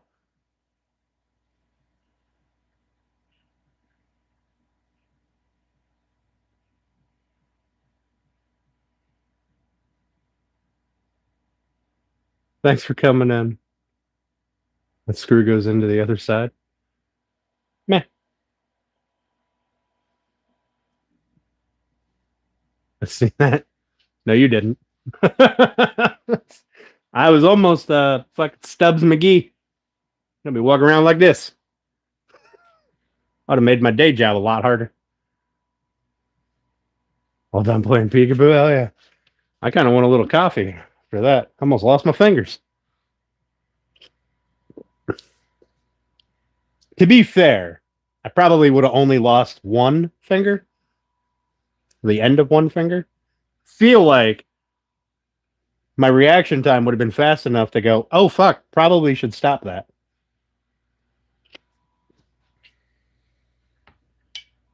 But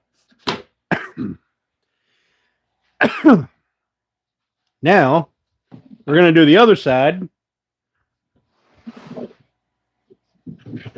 And this side, I will not have my fingers in, I hope. Oh, no, I'll still have my fingers in it. Well, fuck a duck. All right. Don't put your fingers inside the box. Don't do it. All right. Since I only used half of this tape, I feel like I should still be able to use it.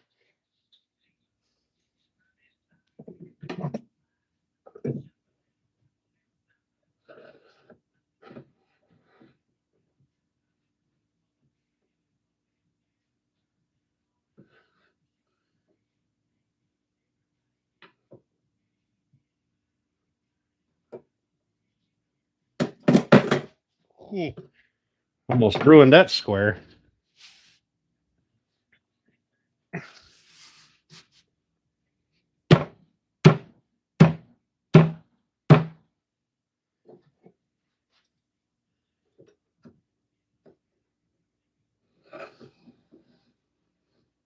Good.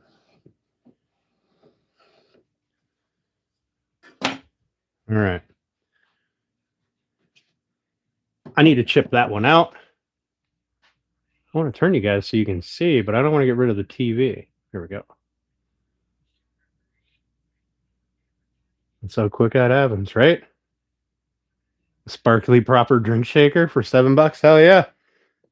Sounds like it needs to be in your cart. All right.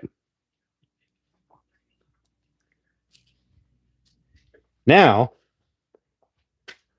I'm wondering how well I could have hid that if I did cut a tip of a finger off. Would I have been able to maintain composure enough and keep the bleed away from the view long enough to go, okay, bye guys. I won yesterday. Well, I was driving yesterday while he was live. Did I win yesterday? Cool. I didn't know he was on. Is he live right now? He was just in here. He didn't say nothing. I don't have a notification.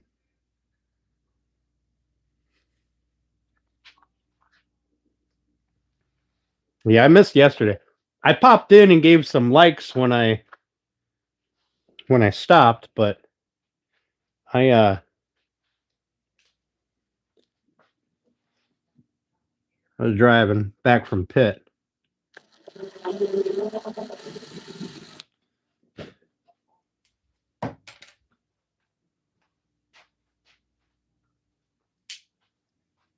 Is Turner live right now? It's Thursday. It's not supposed to be. Oh, I guess it is Fishmas. All right. Gotta chip this out so I can get that screw out.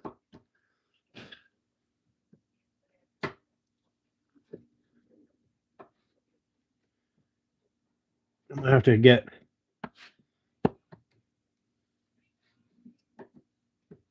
I'll have to put Turner up.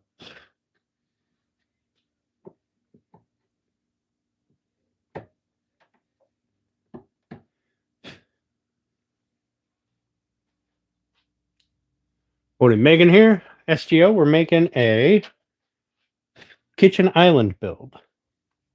I need to grab a pick so that I can chip that out enough for me to get a bite on that screw.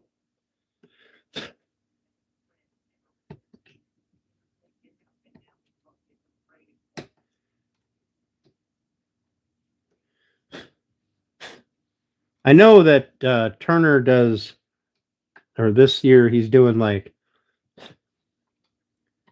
you can open it and roll again. I don't want to do any of that.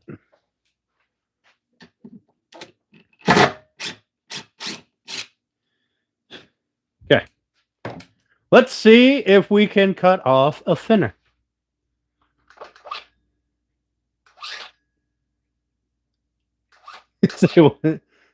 Sad he wasn't on your TV. Listen. All right.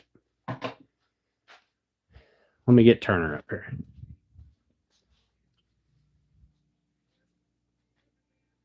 Let me get Turner up here. Y'all can. I don't even know what channel I'm on.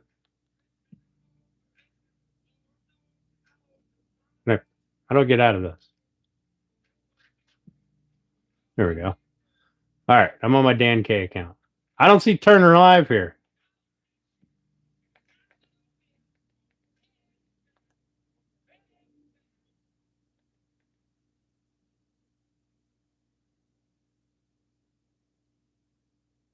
But there's Crappy Man. He's not live. Or at least not on this. Oh, never mind. There he is.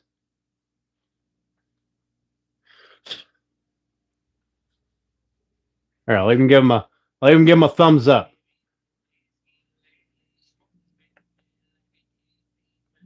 Boom. There. Now, how do I? There we go. All right. There. We'll go back to the fire here in a bit. You started in custom cabinets? Oh, yeah. You already won? Listen. Everybody wins for Fishman. Fuck, I got to keep my hand out of that. All right.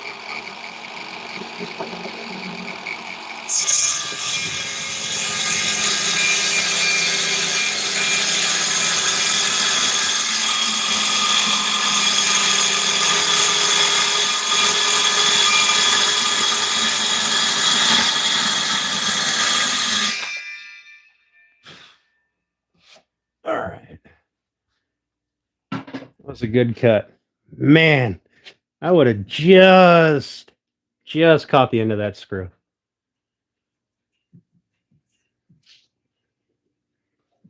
He must not be doing much over there. He's just scrolling around. All right, inch and a quarter. Inch and a quarter. Good.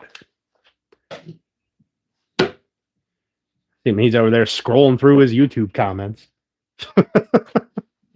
All right. Now I need to put a block on here so that I can. How convenient.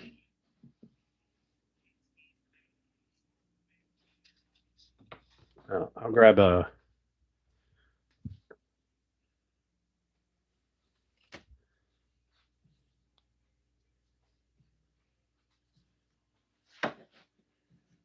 that so I can square it up to the front. Then I can just run the saw down that. So I have my mark there. Where's my little saw? I had it at one point in time. There it is.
All right. Cut this side. Line that up square with the face.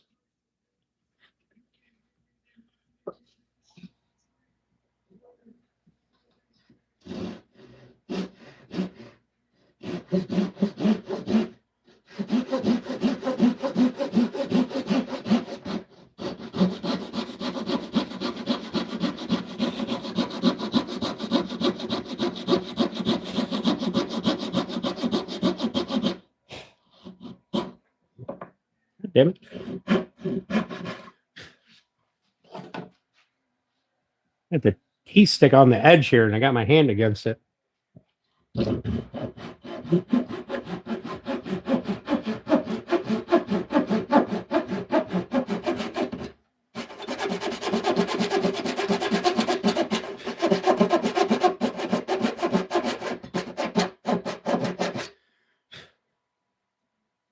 right.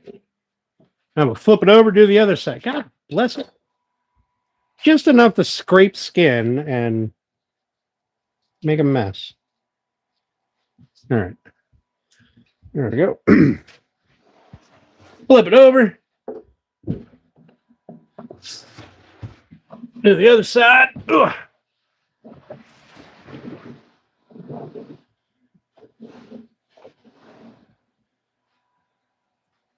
Oh, who are we spinning for now?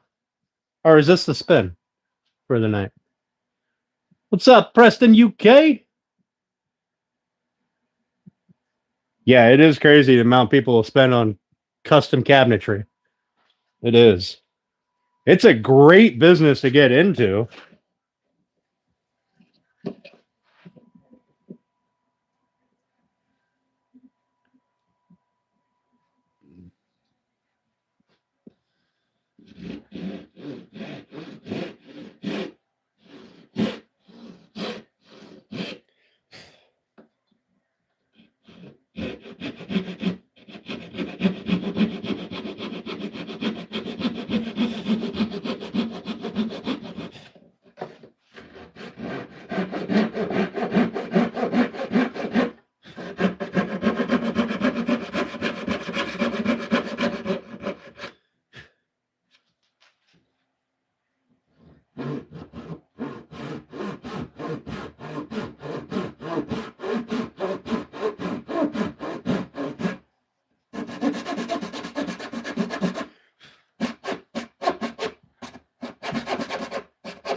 Joseph Jones won. Look at that. Way to go, Joseph.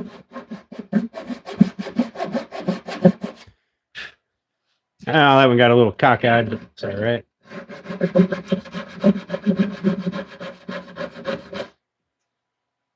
All right, there's piece 1. We're going to get piece 2 out. Man.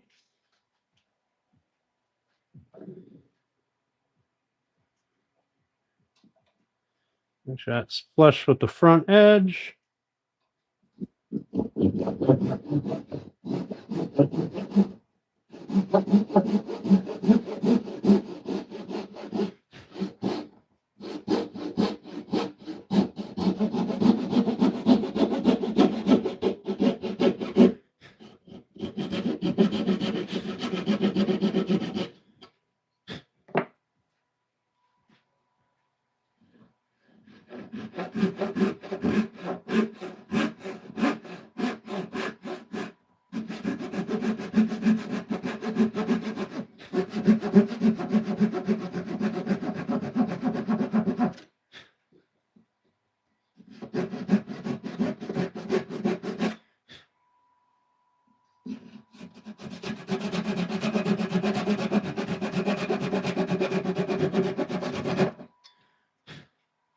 All right.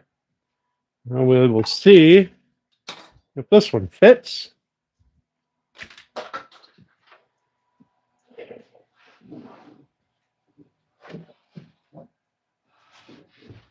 Fingers crossed. All right, this is the top. You guys can see that? Ah, you can see it. Where's the other one? Here it is. This is side 1.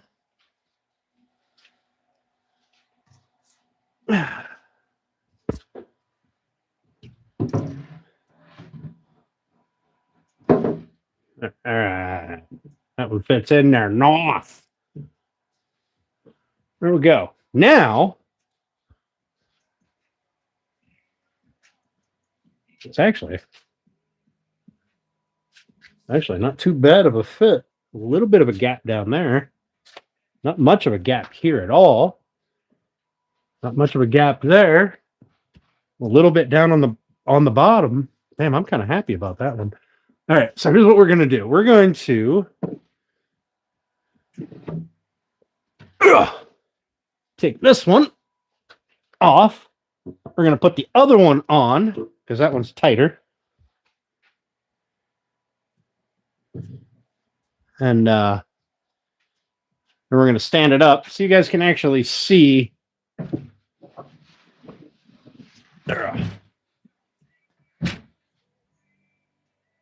That's the bottom.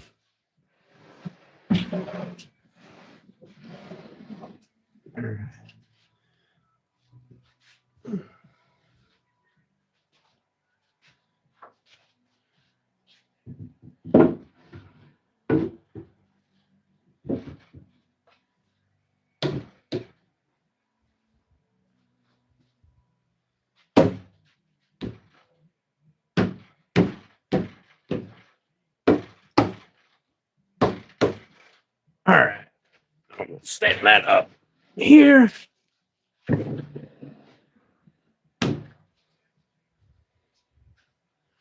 Hopefully I have the table width without stick. Yeah, I got plenty of width here. You guys will get to see. My hand is still leaking. See, I got a little scratch from because that saw has offset teeth, and I had my hand against it when I pulled. I had my hand against the side, so I got a scratch on my hand. Apparently. That was all it took to make me leak. All right.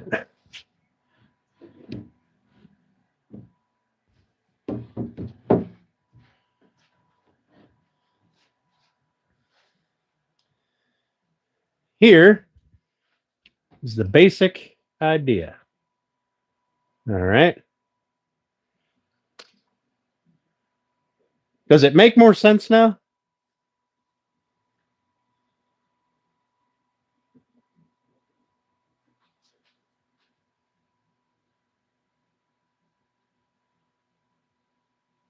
Oh, made a cheap, crappy particle board. Oh my goodness. Turner flash, you didn't even see. Oh, God damn it, Turner.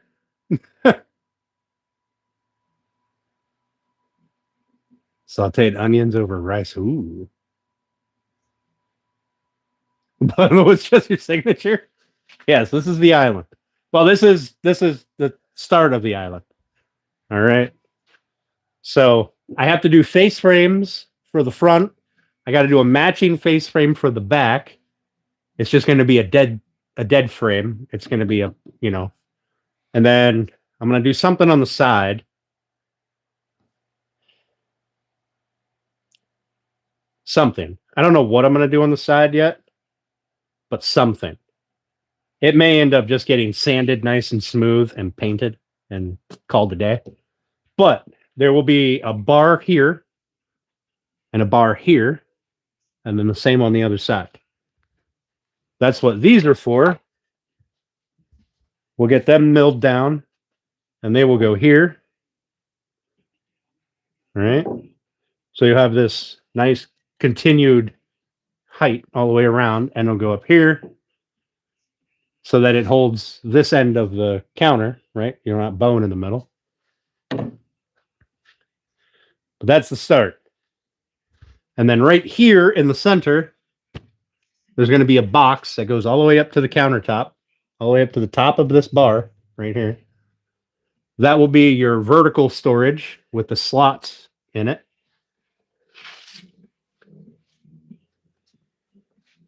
And in this area and this end, I'm going to have maple ply put down on it. I am going to do something on the ends. I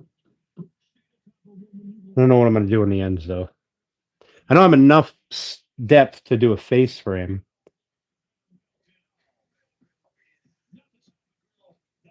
You know what I could do is I could put a I have an idea. I have an idea of what I can do there. Not pass through doors or doors. Nope. 5-point stars on the end.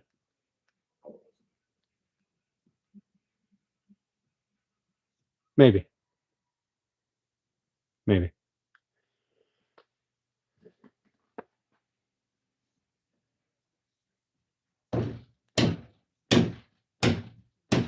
There. So, this is where we're at. Also, probably not putting any stars anywhere on it. But I have an idea. So this is where we're at. Now we know what our distance here has to be, right? I'll put a clamp on here to pull these in tight. And then I'll measure this space. This should be the same as here if these are vertical and straight.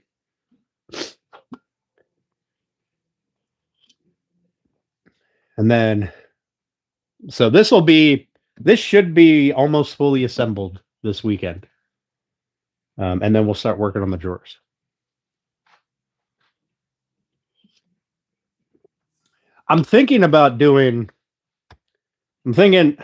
Listen, is Steph still in here?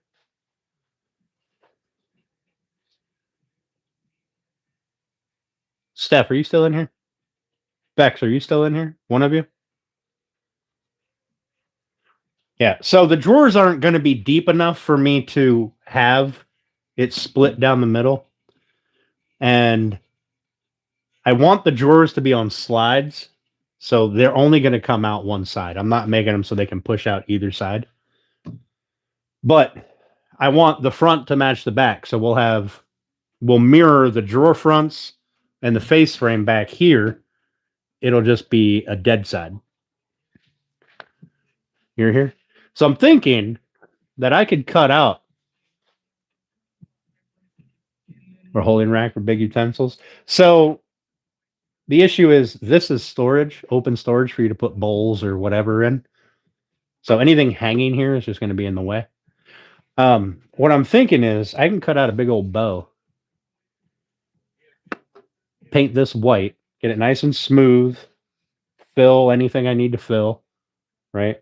Get it nice and smooth. paint it white to match the rest of the body, because this is going to be pink. This is going to be pink. The drawer faces will be pink.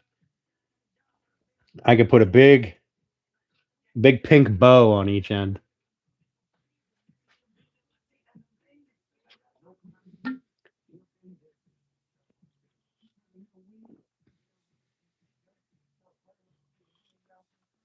Also, in terms of hanging utensils, this household has a small child and a cat.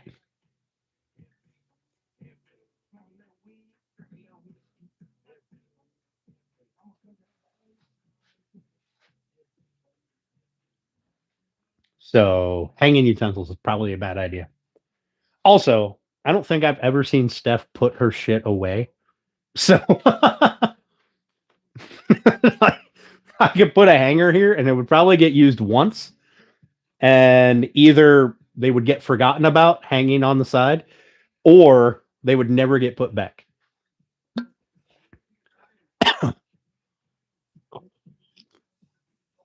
I'm telling you. I mean, she's got that bowl for her knives and, the big spoons and stuff.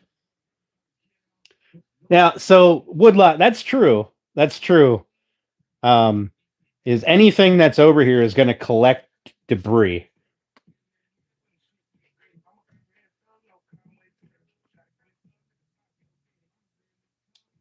So I don't know. I don't know yet. Jesus Christ. Thought you died. Yes. Yes, it's going to be covered in flour as well. All right, we can get rid of that guy altogether. Bye.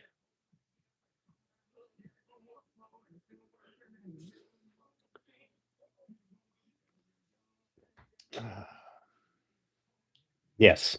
Yes. Now, I could, had I thought of it beforehand, I could have engraved a bow. I mean, I still probably could.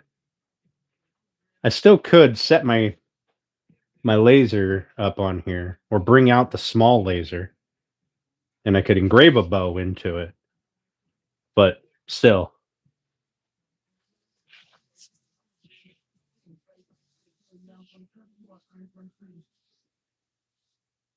Yeah, we'll see. Or I may. Man, that stupid little scratch.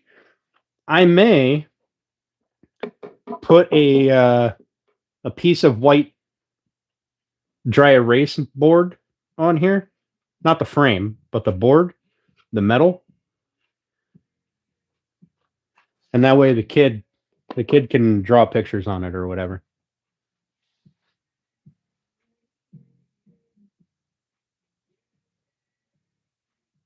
Put that in cushion. All right, Kevin.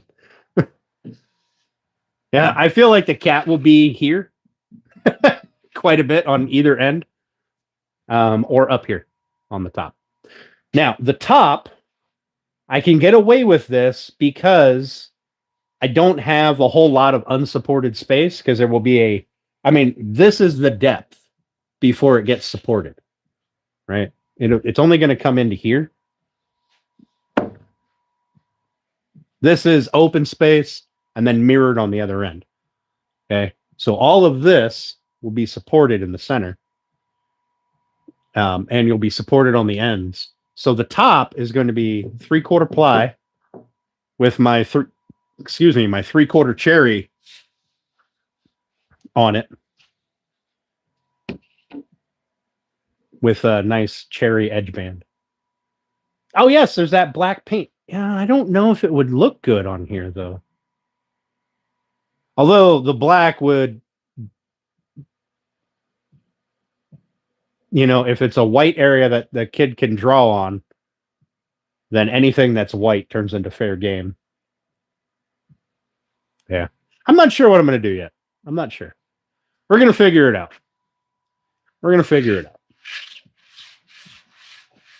Maybe for my my quarter ply maple here. Maybe I'll just engrave a bow on each end to lock the kid up.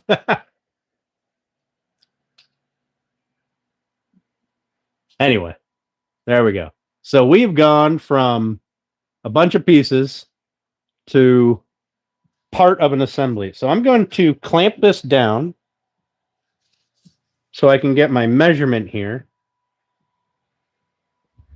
And then I'll do the same on the other side. I should have my long clamps around here somewhere. There they are. I don't want to squeeze the daylights out of this and crush the wood, but I do want to try to take up any slack. Ooh.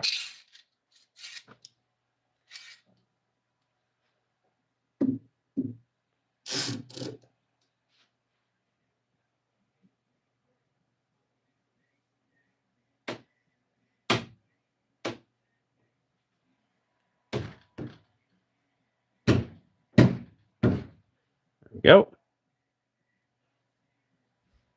So, remember I was telling you that these longer clamps from Harbor Freight bow, this is what I mean. The harder you clamp, the more that piece pushes in. Now, I'm sure it's the same for all of them, but I know Jorgensen's don't they don't bow near as much. They're a much thicker bar here.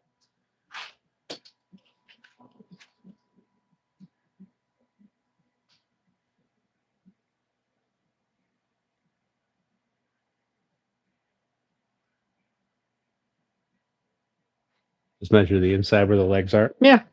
I mean, I could measure just this space here, but this way I can be sure that my distance, you know what, we're actually going to measure from there.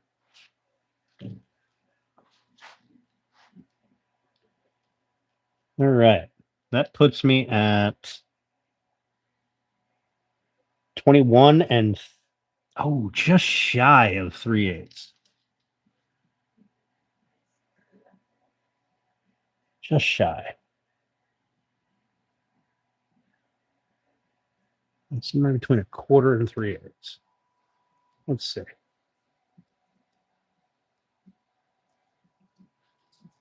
And then we go out 1.5 inches in the front, 2 inches. Oh, cool. I can actually bump it out.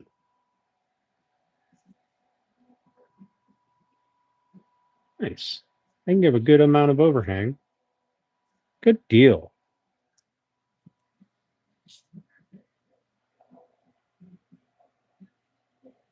Good deal.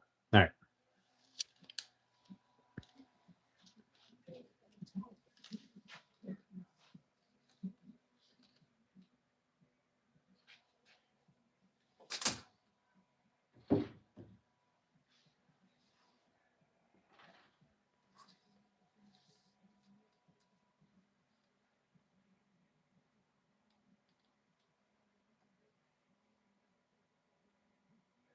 All right. 21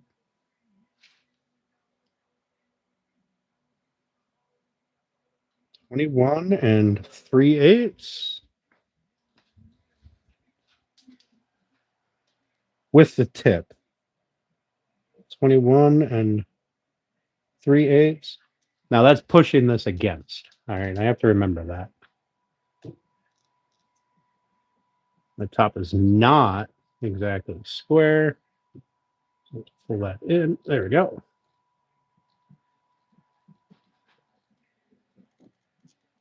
There we go.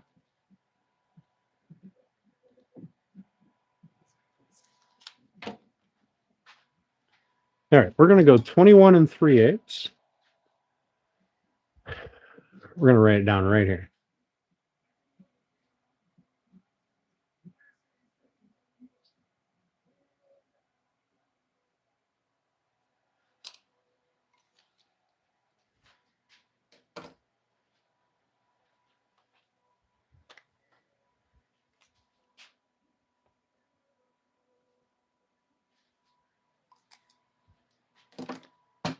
There we go. That's that.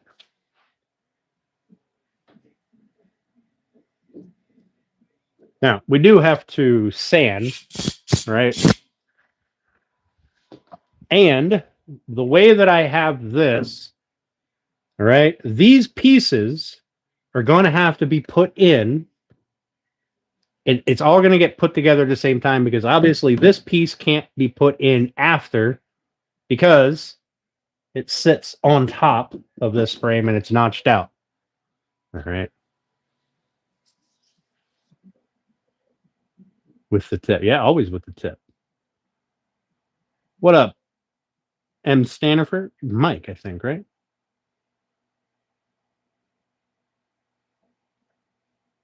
Yeah. I think I'll be all right with my square. I think we'll be okay. If both ends are even, both ends are the same, then I'm square enough. Custom cornhole boards? Depends on how custom. I've sold cornhole boards for. I sold a set last spring, for just shy of $600, but I included the bags. But they were very specific on the stuff they wanted on it. And they wanted a decal, and the decal I had to have custom made. Cornhole board decals are different than just regular decals. But I also have a set in the house that I usually make for like $100. So, and those are very plain. And everywhere in between, I did some nice, a nice West Virginia set for a customer. Those were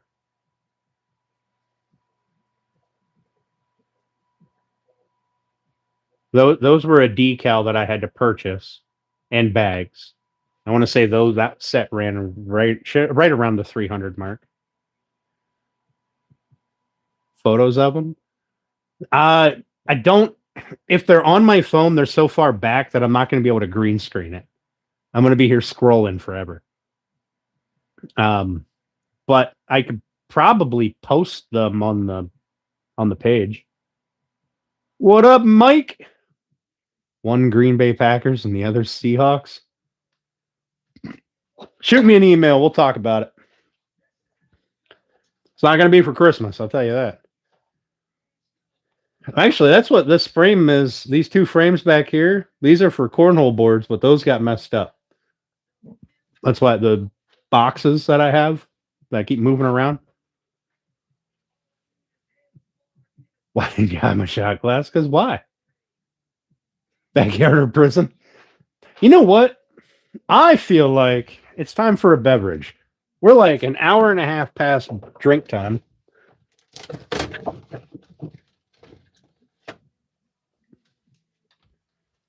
Let's have a pop, shall we? Mike Booger Mallet.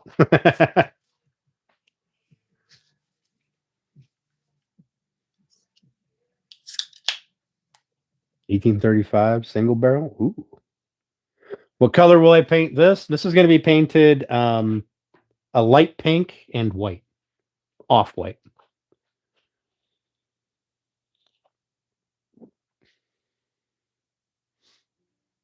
Cheers.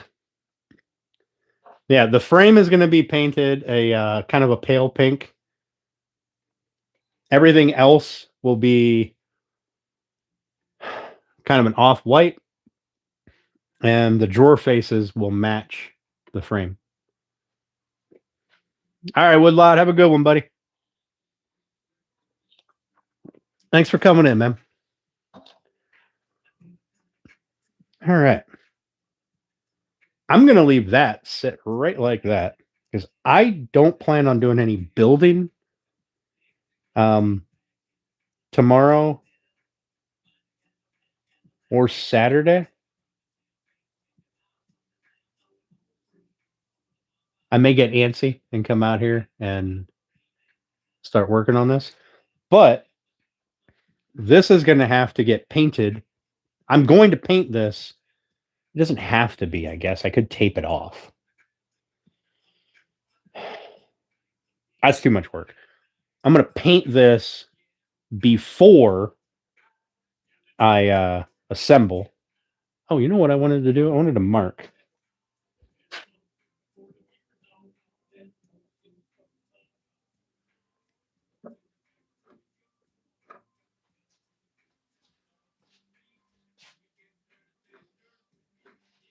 There we go. But the painting is going to be done before assembly, and then I'll go through and do touch-up painting. Spray or brush? I'm probably just going to brush it, to be honest with you. Your pop got mixed. Scotty Butters hit 10K subs. Had a party with him. Hell yeah.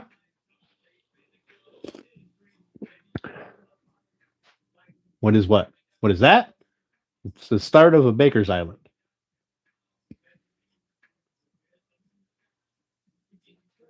What is this? Pop.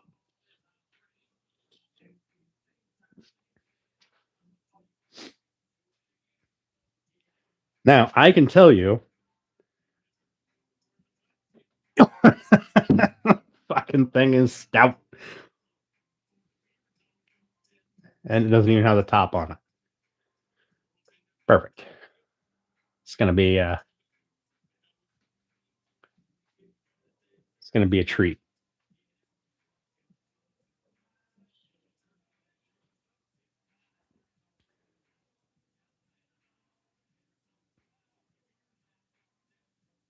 Well, good. Good. I'm glad somebody's making out. I always wish people to have great success. There's no point in wishing people failure. Yeah, nice line there and a nice line there. This actually turned out really nice. That'll have to be a light round over. A light round over. Yeah, this turned out really nice. So my top is going to be this, right? 3/4 inch ply. All right, sitting on top here. Now, because I have the ply, it gives me a little leeway. I don't have to use like Z clips, figure 8 clips, anything like that, because the ply isn't going to expand and contract. It's very stable. It will expand and contract as all wood does, but it's going to hold a lot more to its shape. So I can mount it directly to my upper frame. And then the cherry that's on top. All right, Stanifer. Yeah, I'm gonna be heading off here in about half an hour or so.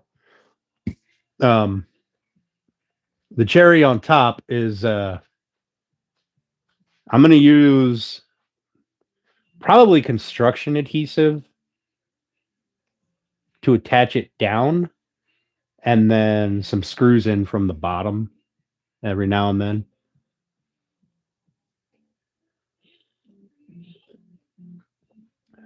So the cherry will be the only part that really wants to expand,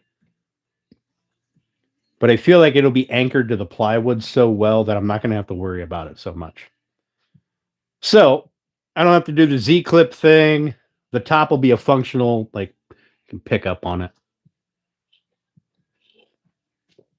It'll be anchored. I don't know if you want to pick it up and carry the whole thing with the top. Might pull the screws right out, but we will see. We will see how it works out.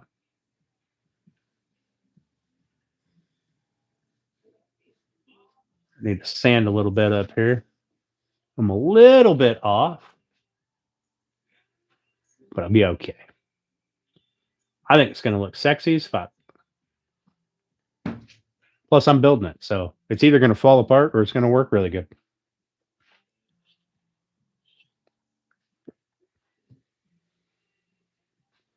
Casters, yeah. So you know those ones that all the YouTubers use for their like workbenches and shit, where you step on it and it lifts it up. As much as I hate to do it, that's what's going to go on here.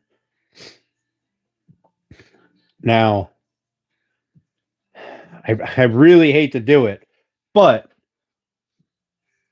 I need it to be able to drop down and stay in place without having to go around and lock 4 wheels. All right. And unless I can find a better option, those are the only thing that I can find that's going to work out. Now, I may be able to find a better option and we'll go that route because I really hate the way those things look. I hate the way they look on a workbench. I'm going to hate it even more on this, but function over form, I guess. And they stick out so far. They're like 3 or 4 inches out. It's just annoying. Unless I can get something really small to put inside here so you can just step down. But then the only other stuff that I've found that works, you have to lift while you push the wheel down to lock it. And I'm going to be honest, picking this up now is heavy.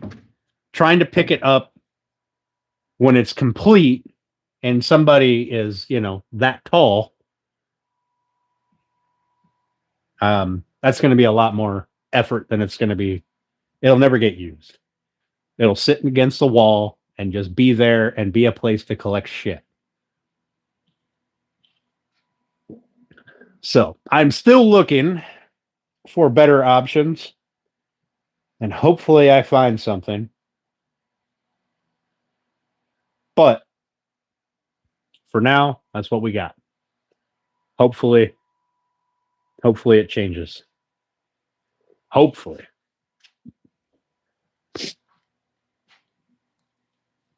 Yeah. And then I will be at, 34 and a quarter ish for overall height. I was hoping for 34. So 34 and a quarter, I'll take. God bless America. I got the hiccups now. 34 and a quarter, I'll take.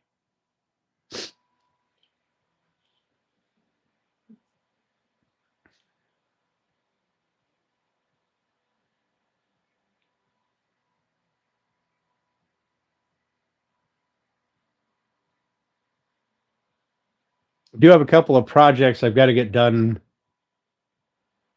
here shortly, but that's mostly laser work and little things. What up, Steve? How you doing, buddy? Yeah, we don't need anything else to collect dust. Yeah, or nonsense. But as much as I hate it, we will end up having a day of sanding. All right. It's going to suck. Half a day of sanding, whatever. Poplar's really soft, so it probably won't take that long to sand it. But there's going to be a lot of sanding. It is what it is. You can only avoid it for so long. But I think either Saturday or Sunday, it's probably going to be Sunday. But Saturday or Sunday, we'll get these all milled down to that size. And we'll get the mortises put in them. And we'll get the mortises in here, cut in here, so that we can assemble this thing when we're ready. And then we'll do all the sanding, all the edge roundovers, all that happy horse shit. And get her put together. And then I'll have another table, half a table, in my shop, taking up space, and I'll have to get it done quick. Because come January, I got some stuff I need to get done. And if it sits around in here for too long, it's going to turn into another workbench.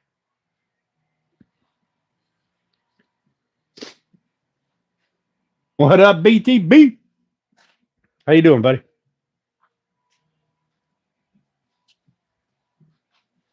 But one of the things that we may do this weekend is now that I know my final dimensions, the top here,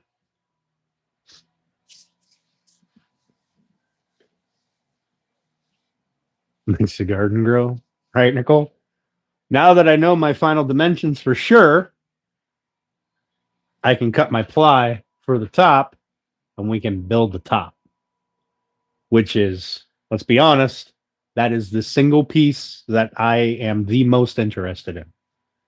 I think it's going to look sexy. Appreciate that, BTB. Thank you.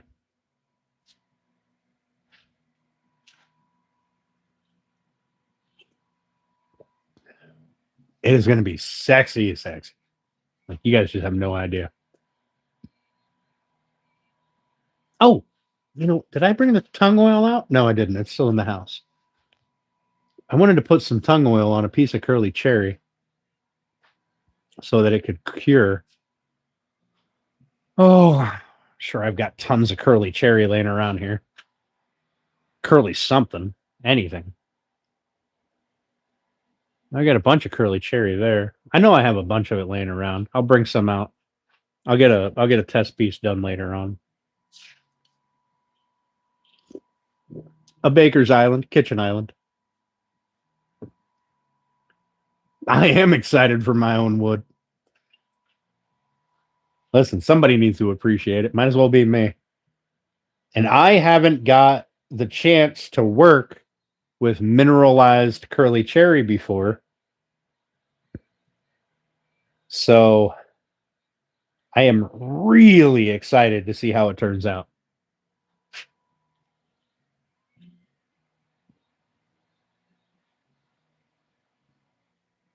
Like, really excited. You have no idea. No idea.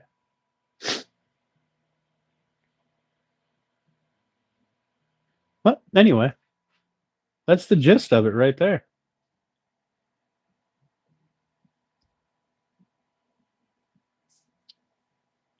That first time wood, right? I mean, I've worked with like little pieces of it, but never on this scale. And I probably could choose a better option for the wood that's going to be on the top of this. But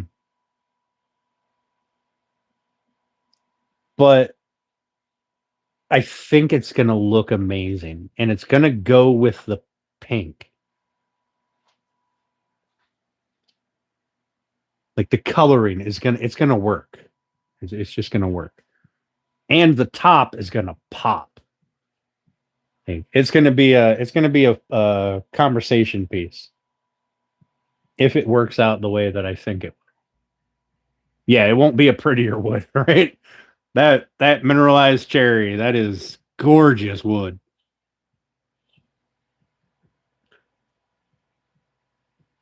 In fact, before I come down, Runic, before I meet you, I'm gonna see if they have more. Excuse me. Oh, there's curly maple right there. I could run a test on that. That's very curly maple.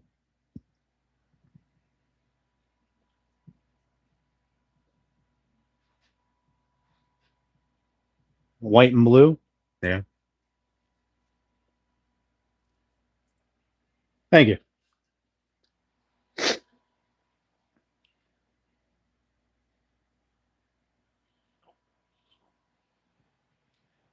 Now, there was something that I wanted to include in it, but I'm not going to because I think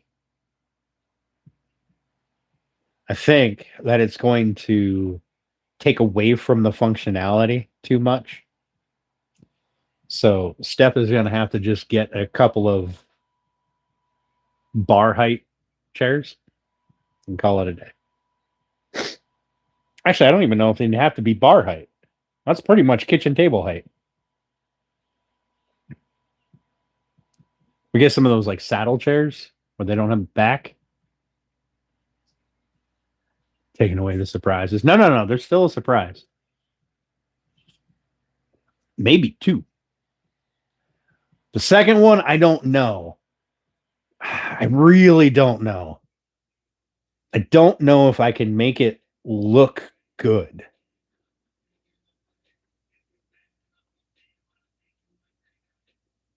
I'm still debating it. But at least one of them is going to be in there. Or at least find out if there will be more. Yeah. Yeah, I need to be on the list of first notifications if they get more of that. Because fuck the other people that are out there trying to get it.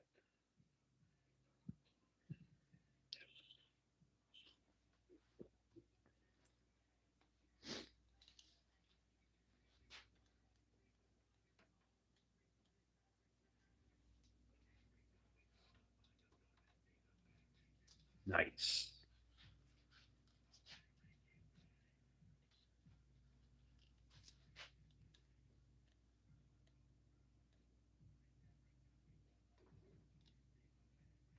Good. Good.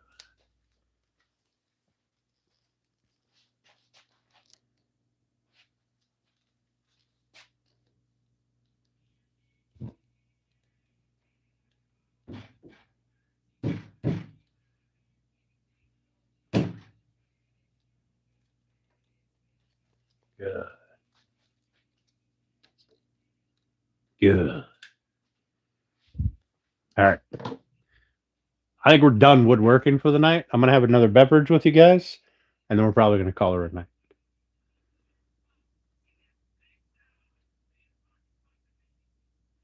Pulls the light way down. Yeah, I know that. Yeah, that's the second. The second thing, I just don't know. I don't know if I can have anything come out of the top and have it look good and not be in the way. I think the second thing is just not going to happen. And I can't make it something that you pull out because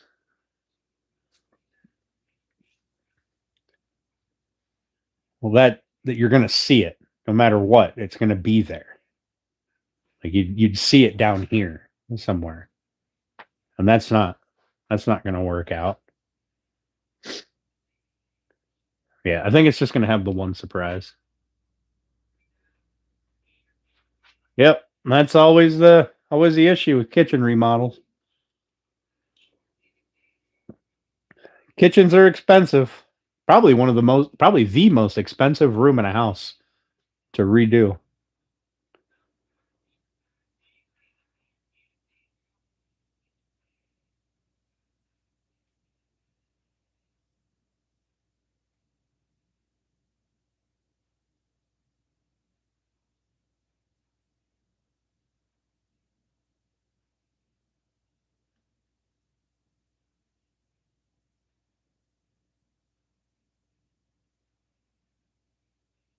Yeah. Anyway, so what you guys want to talk about? I got probably another 20 minutes to half hour before I call her a day or a night. Might as well pull that battery off. Hell, I might as well charge this one up.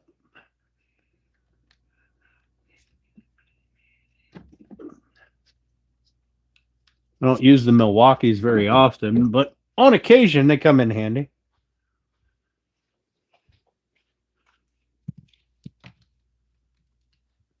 I am going to have to go through here and put in a couple of other screws. Like I took out the one that was here, so I'm going to have to put one over here. Put one over here. Probably the same on the bottom. Yeah. Even though these are glued, I want the screws there. All right, Papa. Have a good one, buddy. Appreciate you, man.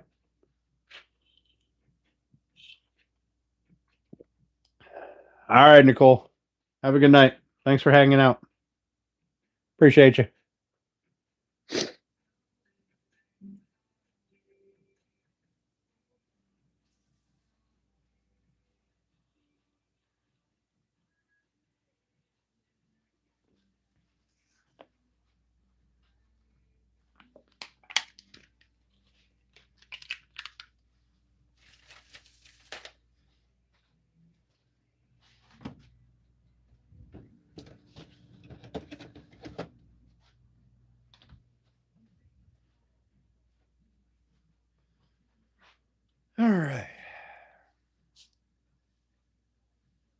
You know, since I turned the fireplace off on the TV, I feel like it got colder in here. Although we're still holding at 66, so. Although with the snow, I realized that I must do a lot better insulation on my ceiling here. I'll have to blow in some insulation up there because the snow on the roof doesn't stay very long. I got like, I don't know, probably pushing 18 inches on my deck. On the roof here, I got like an inch, and tomorrow it'll be gone.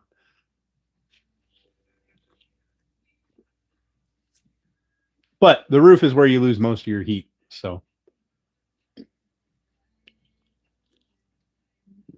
And mine is literally just this 3/4 inch styrofoam stuff. R value of like 3.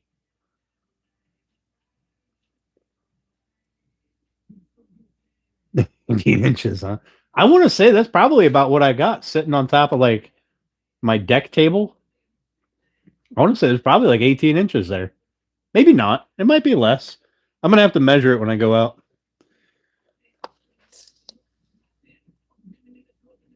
I don't measure like out in the yard because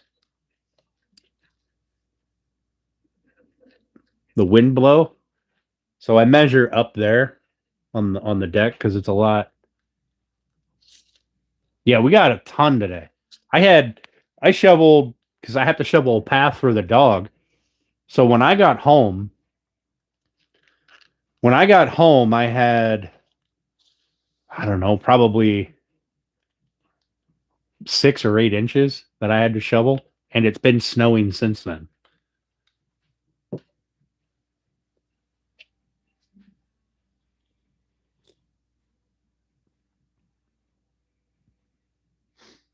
I'll send you a picture.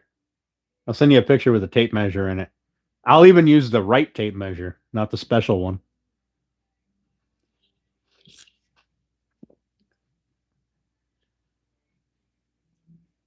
I'll send it in the in one of the group chats.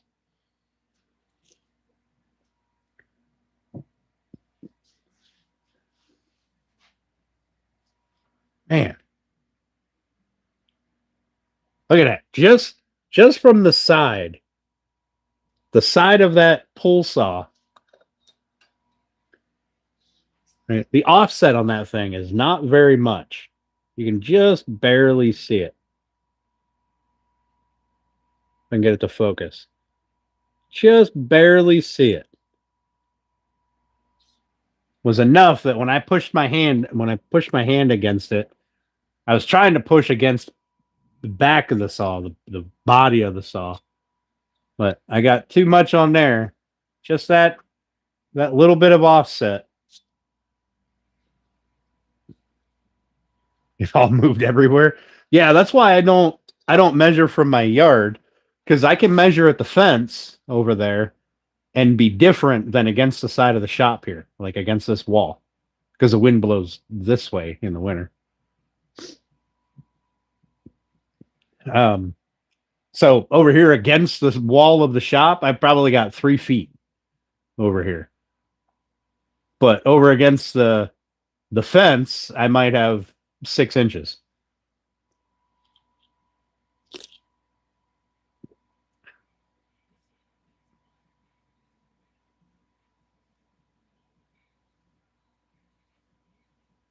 At least on the deck, at least up on the deck, it's kind of sheltered. So it doesn't like drift up to the top of the deck. I feel like it gives me a better estimate on the amount of snow. Plus, that's the snow that I have to shovel anyway. Like, I don't measure my driveway because my driveway is between my house and the neighbor's house. So the snow blows off my roof and then dumps in my driveway. We can have 6 inches of snow and I got 3 feet of it in my driveway. It's fucking bullshit. Now, my truck doesn't care. It'll push snow with the bumper. It won't be the first time. It won't be the last. And the neighbor comes over with his four-wheeler and a plow and pushes it all back here.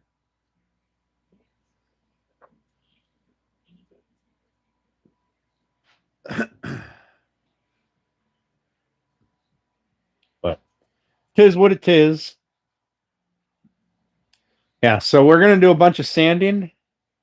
And we're going to do a bunch of prep work. But the basic structure is here. I think we'll have her done here in the next. It'll be after Christmas. But oh, I can't wait to make the top. I don't want to make it too early and have it sitting around and it ends up warping on me. But I also don't want to make it too early and then attach it and then it becomes a surface to put stuff on. But I want to make it right now because it's going to look amazing. In theory. Excuse me.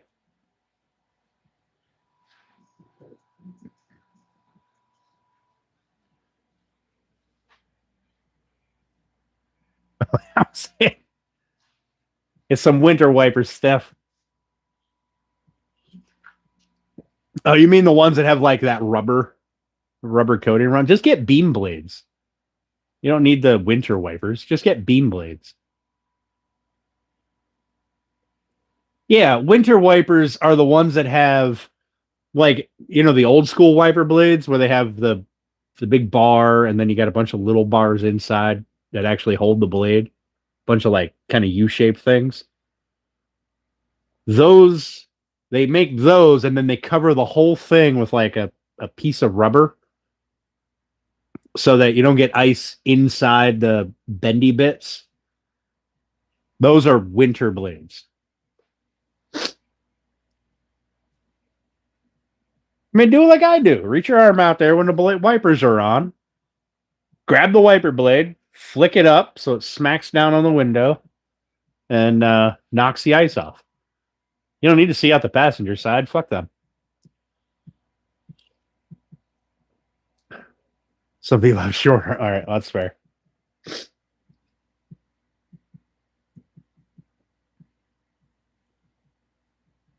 Turn your defroster on.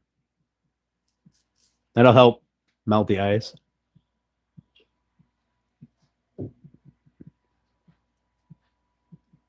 No, just get some beam blades. You don't have to get the winter blades. For the same money, you can get a beam blade, and it's a better wiper blade. Move her seat back.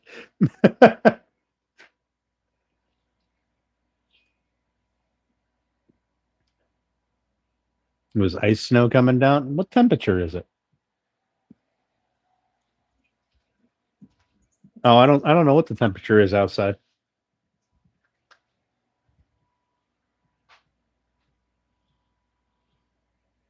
It's supposed to be like 17 degrees tonight.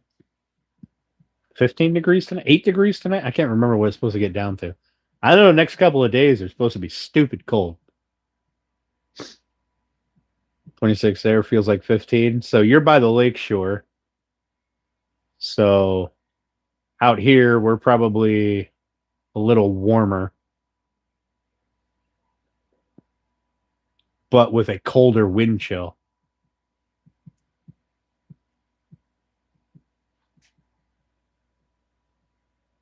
Yeah, I'd say I don't know, right? I can't see what we're at right now. Alexa, stop. Stop. Alexa, home. Home. Cancel. Nobody gives a fuck about your brand new voice. Shut up. Shut up. I don't know. That thing says it's 21 degrees here. Usually, well, I guess the lake's not frozen, so you should be warmer than us. If the lake's not frozen, your temperatures are a little higher. If the lake's frozen, your temperatures are a little lower. And then our wind chill drops drastically.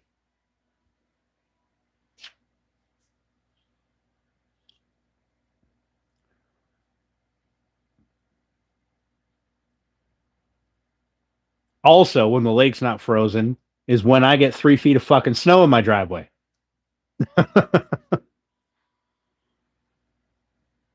Yeah, sometimes you get more snow. Sometimes there's just enough wind to push it south of 90. It keeps it off the shore and pushes it all south of 90 and fucks my area in particular. My area and Borough. Because there's been quite a few times that I've gone into town and I've had I've been pushing snow with the bumper of my truck out here, and I get into town and there's next to nothing.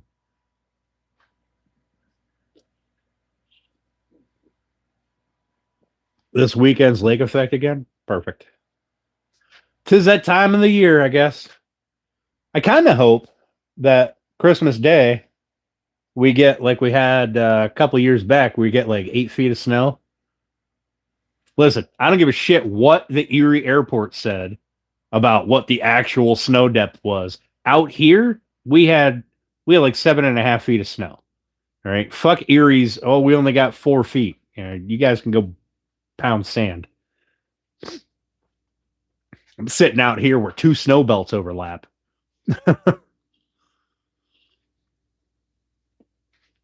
I don't want to be on your roof again. Yeah, what did the airport say the official measurement was? I think it's something like 4 feet. And I'm standing out here with snow above my head going, yeah, that's fucking 4 feet.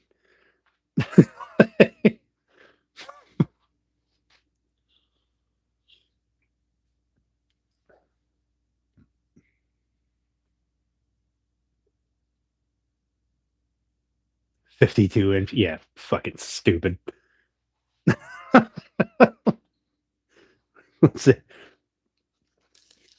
What the airport does not take into account is, yeah, there's 52 inches.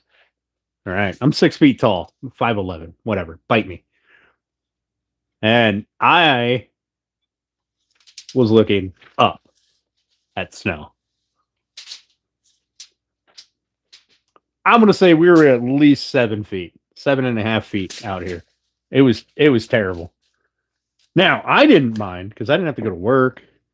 I had the plow at the time. I was making mad money. People love to get plowed out. Giggity.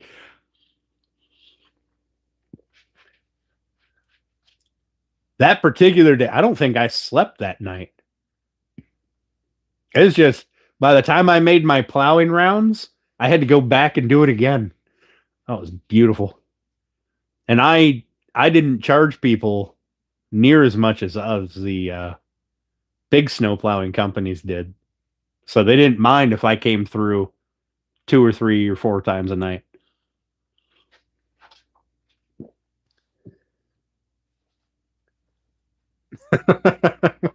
Plowed out. I should have thought that one through a little bit before I said it. Ugh.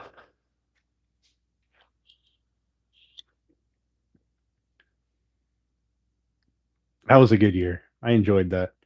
I haven't had snow like that since I was a kid. We had a blizzard back in the, I don't know, early 90s, mid 90s. Remember, it was super cool because down home by Hershey area, we had enough snow that we could tunnel through it.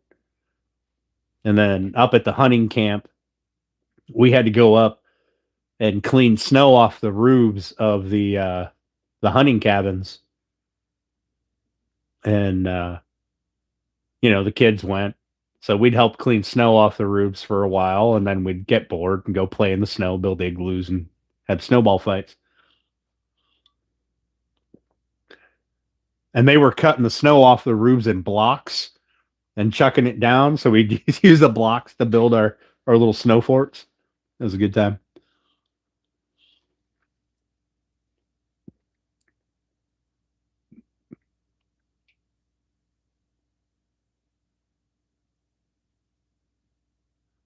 That's a fuck. That was, man, that was so long ago.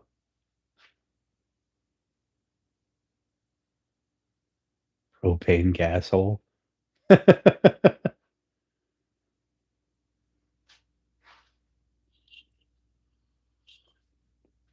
What I think is funny is that motherfucker right there is in South Carolina and he's wearing a hoodie, complaining that it's cold. Rat bastard.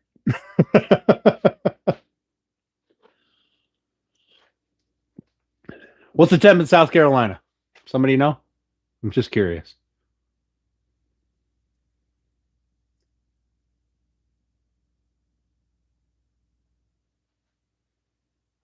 The Turner, did he shut down? That rat bastard. I'm going to go back to my fireplace.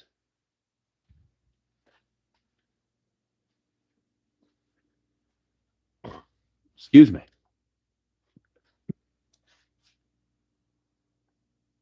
No. All right.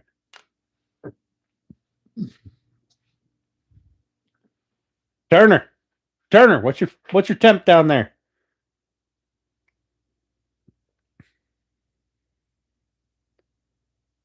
No, he's not listening. 36 feels like 32. That's cute. I guess that's cold for down south. I don't know.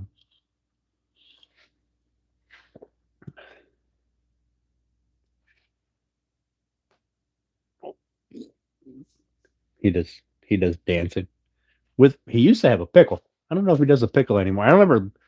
I very rarely listen to him. I just play it.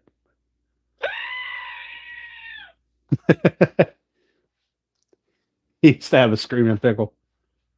31 feels like 24. Where he is? All right. Well, that's a little colder, but still. I mean, that's below freezing. All right. I'll give him that. Oh, where you are? Oh.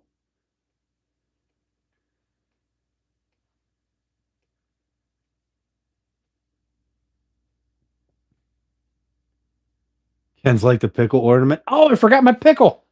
Fuck. Steph will have to put it on her tree next to my bush light can.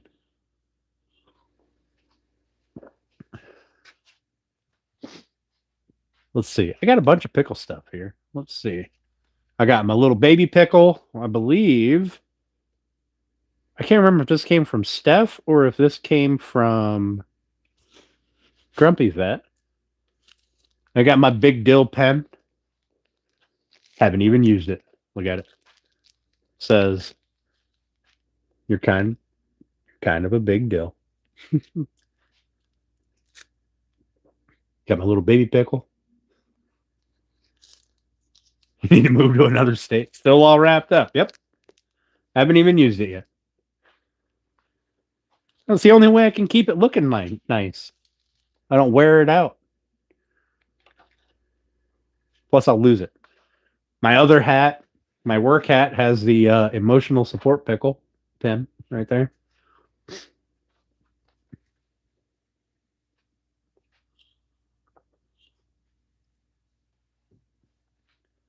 Ain't nothing wrong with pickles and beer. All right.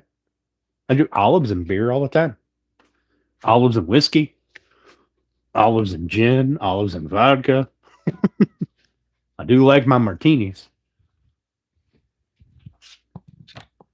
Dirty martinis. Use your big dill cup today?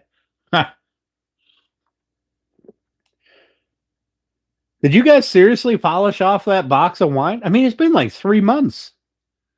It's been a long time that Steph has had that box of wine. Was that was it still wine? Or did it turn to what the hell does wine turn into?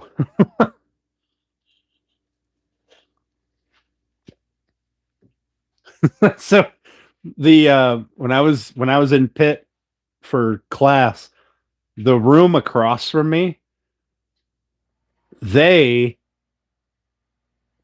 must have anticipated like the 2 rooms across from me They must have been friends or something or traveling together. When I left, they were coming, they were leaving too.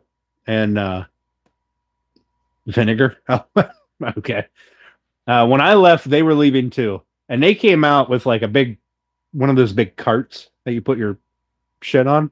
And there was like 4 cases of beer on this cart. Probably more. Excuse me. So they must have way overestimated the amount of beer that they were going to drink while they were there for the night and then still leave at 7 o'clock in the morning. And then they were loading up as I was leaving. So they pulled the truck. They had a truck. They pulled it up to the front of the hotel. And when they dropped the tailgate, there was a bunch more cases of beer in the back. Like, I feel like they're just traveling and making sure they don't run out of beer the entire time. And I'm here for it. I mean, only one person has to be sober in the car, right? Everybody else can have a good time.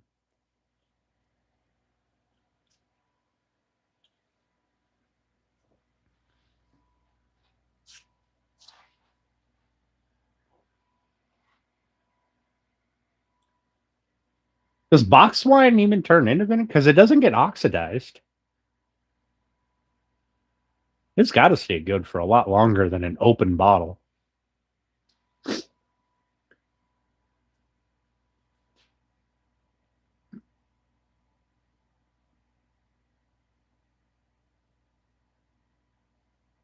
All right.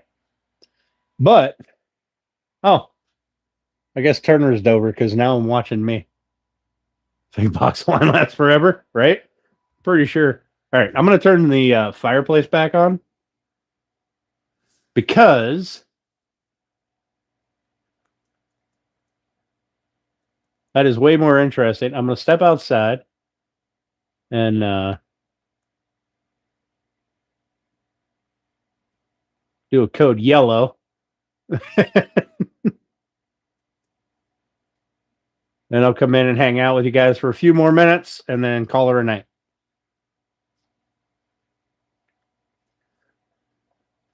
Oh, look. Fireplace 4K is the name of the channel. I guess we'll watch that. All right. I'm going to step outside. And what I will do for you guys is we'll zoom in on that. Yeah.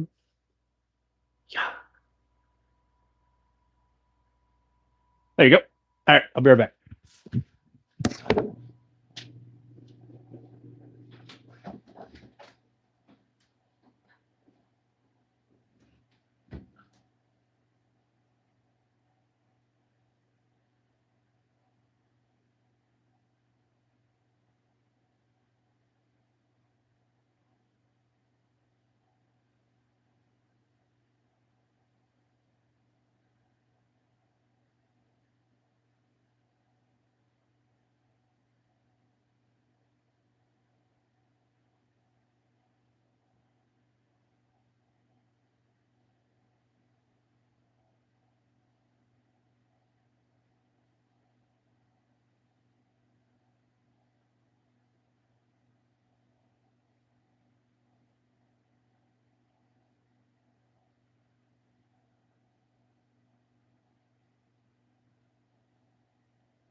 Good gravy. I got like 3 inches of snow out there already since I shoveled.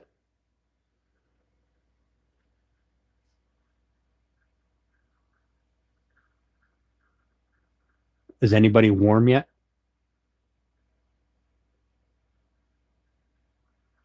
You know what? with with channels like this, we can have a fireside chat. I don't even need to go outside and build a fire. Although you don't get to hear the crackling, which is kind of the best part.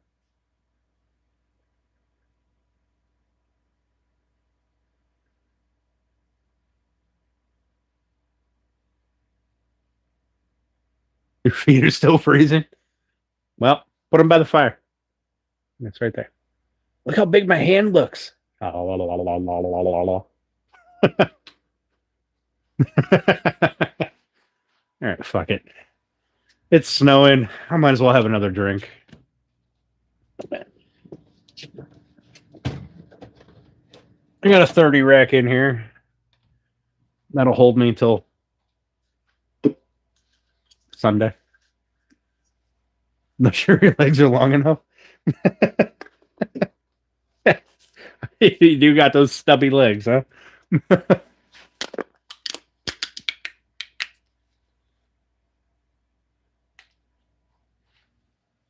What's Steph doing? Is she still out and about?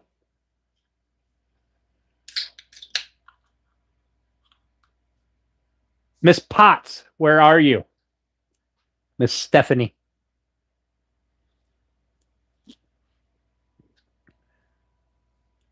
Usually if I call her Miss Potts, she gets a little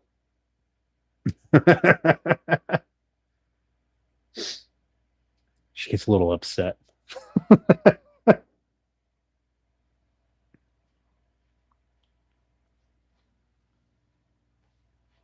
I don't know what my roads look like, but I have not heard a snowplow. That tells me that at least my town is not out doing anything.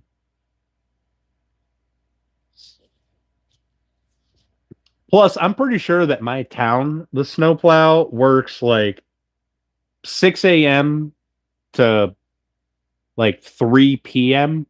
Whenever the buses are done running, like the school buses. And then the rest of the time, I'm pretty sure they just say, they'll figure it out. Excuse me.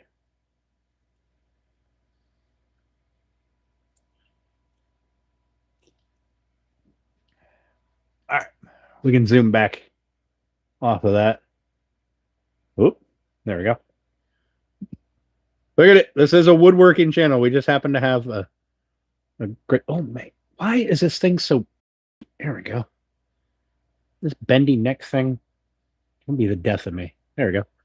Look, this is a woodworking channel, everyone. Look, there's wood. Also, that wood is on fire. It's not my channel, but wood is on fire. What's up, Lions? How you doing, buddy? Right? I mean, I'm kind of kicking myself for not putting a wood stove out here. Because while the space around it that I would have to keep clear, during operation time is a bit annoying and kind of a lot in this shop. The heat level is really nice. And just the hearing the fire. Although feeding the damn thing is would be problematic. I have to make sure you come out, feed it in the morning before I go to the day job, feed it at night so that I could maintain a temperature in here. I think the natural gas heater is probably a better option for simplicity. It's not a better heat, though. A wood stove is a nice dry heat. What I really should do is I should build a fire in my fireplace. I got a fireplace in my living room. My TV's mounted above it. I should build a fucking fire in the damn thing.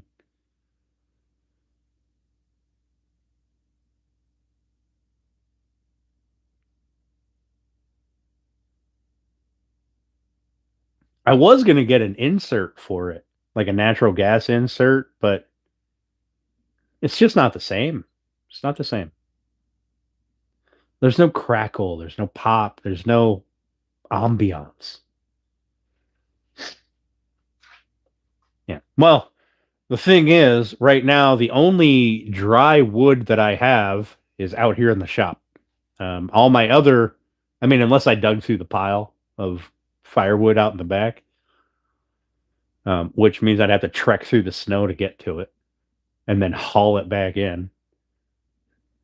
All right, Saving Grace, have a good one. I appreciate you. So the only dry wood I have is in here, and this is all scraps. I mean, except for this stuff underneath my workbench, or my other bench here, which I have to figure out something to do with it. It's just random barnwood pieces. But some of it is just going to take so much work to get usable that it's not worth it. But the pine that's in there is old growth pine, which is really tight grain, and it'd be a shame to just burn it.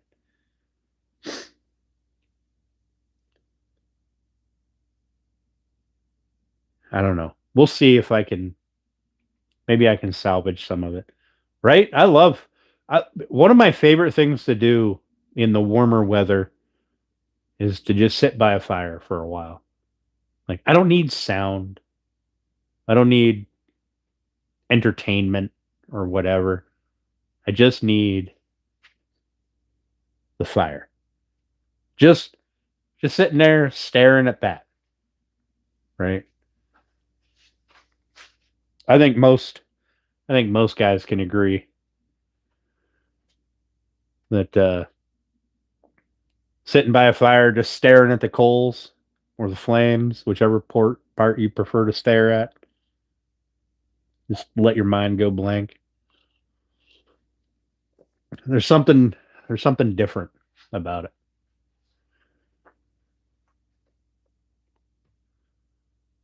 Maybe I'll do that. Maybe next year.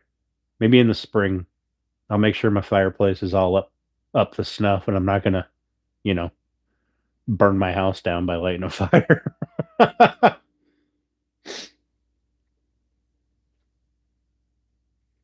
Furniture that's covered with oil instead of paint. Right? Right, Lions? Caveman shit. Furniture that's covered with oil, that's finished with oil? You mean like tung oil and things like that? Boiled linseed oil? Or do you mean like motor oil?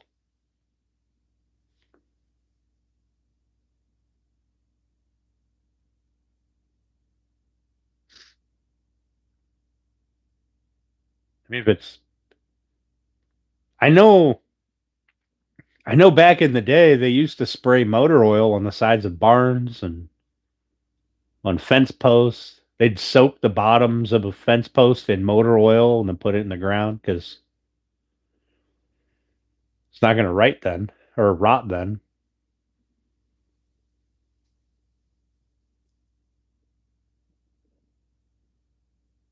Yeah, I prefer wood not painted. If I'm going to paint it, I'm going to use like construction lumber or poplar if I want a really nice finish. Because poplar, and not purple poplar like I have on my shelf over there, but poplar is a really nice wood to paint. Flaxseed oil, yeah. So a seed oil or a finish oil. There's nothing wrong with that. Nothing wrong with putting oil on stuff. In fact, that's most of my stuff is finished with some sort of oil or, well, yeah, most of my stuff is finished with some sort of oil.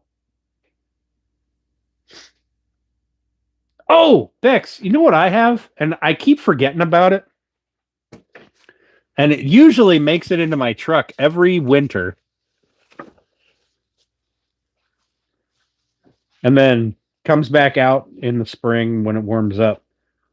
I have from Walmart that I've never used a 12-volt faux fur heated blanket. I bought it on clearance, I don't know, years ago. let me see. Is there a date on this sticker? 2019. I've had this thing. I don't even know if it works. But you plug it in the car. It's got 3 heat settings, a 6-foot cord. It's made by Goodyear.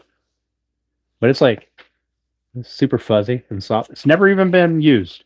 But it usually just gets put in the truck.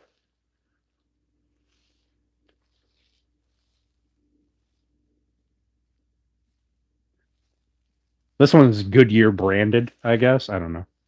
Oh shit, there's a receipt in here. I wonder what I bought that day. Oh, I can't read it.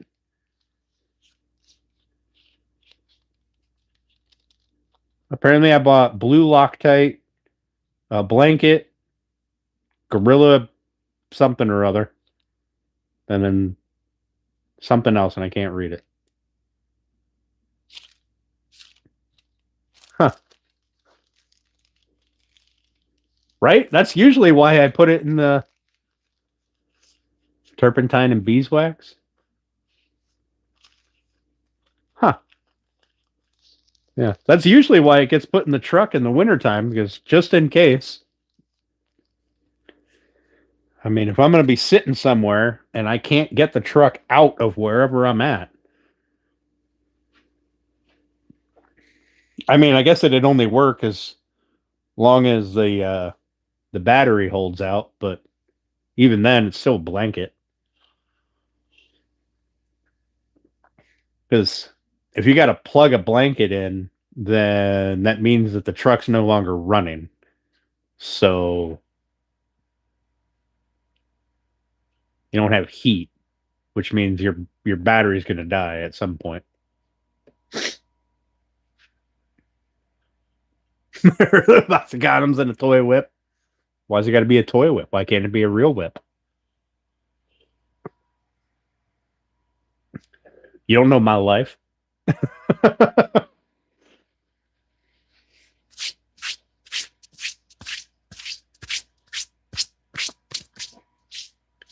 You mean you guys don't normally lube up your rubbers with Gorilla Glue? Fuck, that's so wow.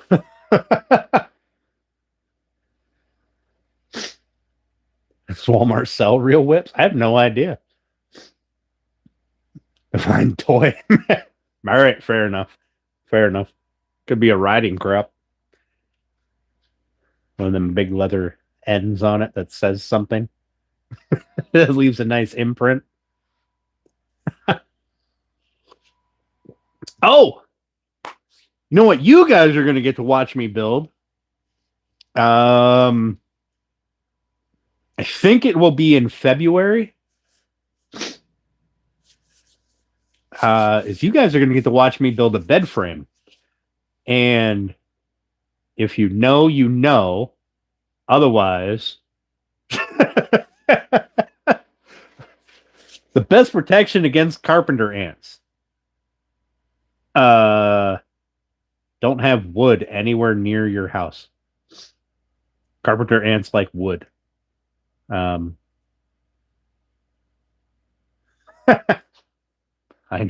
know you know, Bex. We're gonna try to make it a build that YouTube will not censor.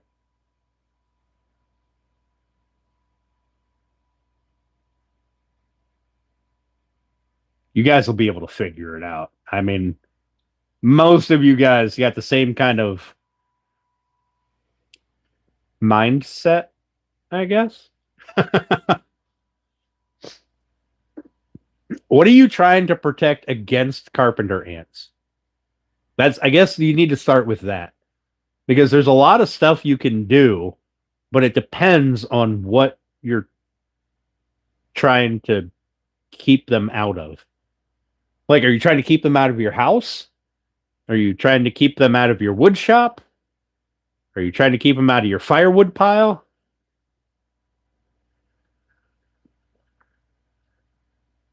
Like, these are 3 very different scenarios with 3 or multiple different applications of preventative use or measures. Like if you're trying to keep them out of your wood shop, spraying your shop with tar, probably not a good idea. Um, yeah, purely decorative, 100%. If you're trying to keep them out of your house, well, they make a whole bunch of insecticides. Cabinet? No, this is the start of our kitchen island. This is the drawer box. We got it nestled into the front and rear frame. The top will go up here. We got some crossbars that'll go across there and down here. Ooh, almost knocked my drink off the table.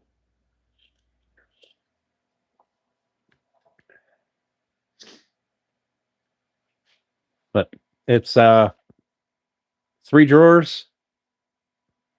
They'll be from here. So basically from this upright to this upright, and then all the way up to the top, there'll be a box, and it's going to have 1/4-inch plywood, I don't know, slots that you can move around, so you can store baking sheets, muffin tins, whatever.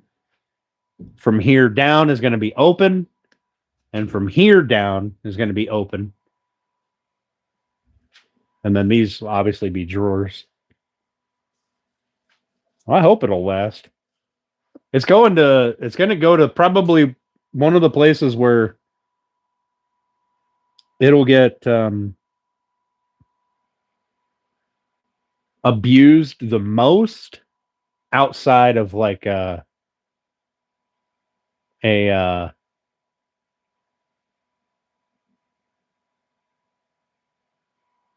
like a proper kitchen, you know, like a professional kitchen.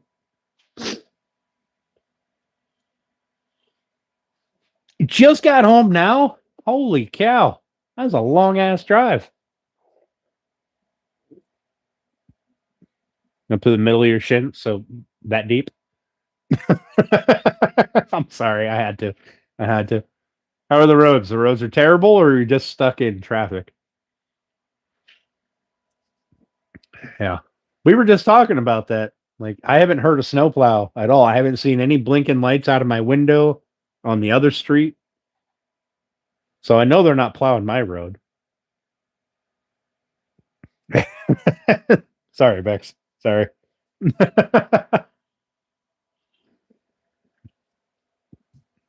I know they're not plowing the roads in this town.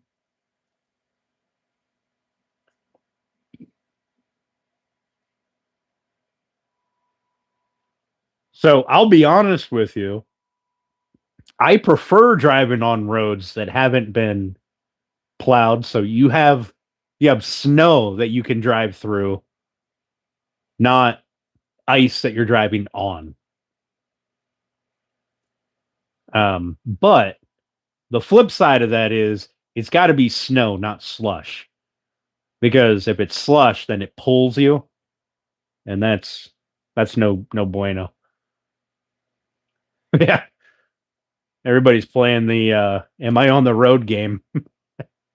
I can't wait. It's going to be a good time.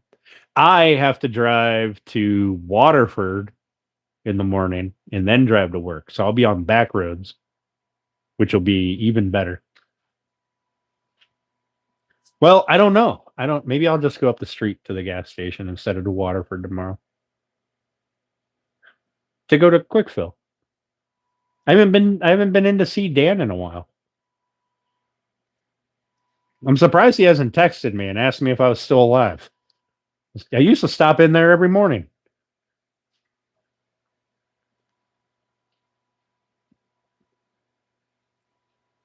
But I don't know if I'm going to take the back roads in to Borough tomorrow.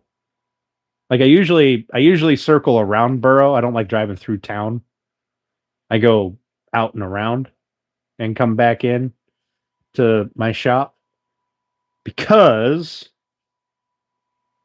Well, there's usually less stupid, but tonight there was a ton of accidents on those roads, and the roads weren't even that bad.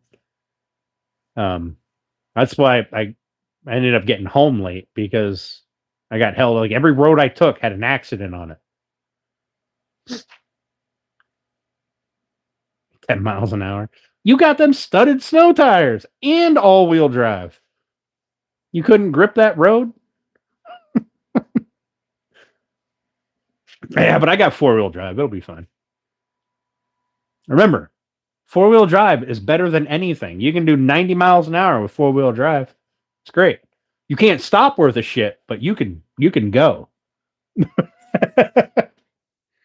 That's the thing that most people forget when they get to snow roads, slippery roads, is they go, "Oh, you got four-wheel drive. That means I can do 70 miles an hour on the highway." Oh shit, I need to stop, or oh damn, I need to turn. And suddenly they're doing 70 miles an hour straight. And that's usually how our pileups happen on the highway. Is you get some knucklehead who thinks they're invincible in their Subaru or their pickup truck, and one person causes a fucking 40-car pileup.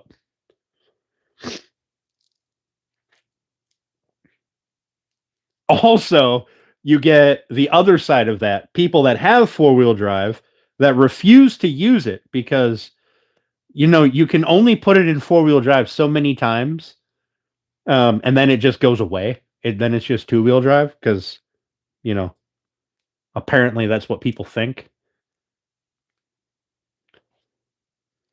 Yeah, Bex, I keep looking, and I'm not seeing any yet.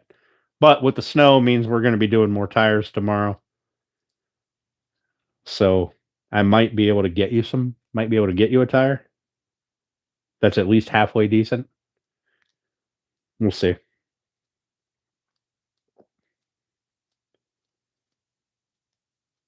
Yeah, I always love the people like the truck owners who go, "Oh, you use four-wheel drive? Oh yeah, I didn't touch four. I was just spinning all over the place. I didn't need four-wheel drive."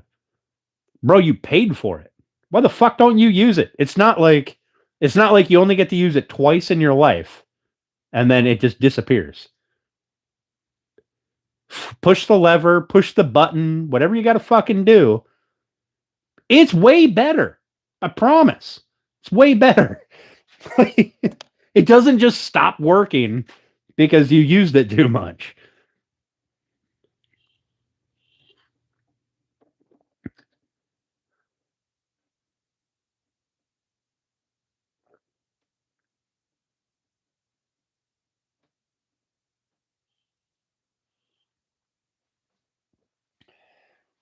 I got you, Steph, but I'm not pulling her out of a ditch.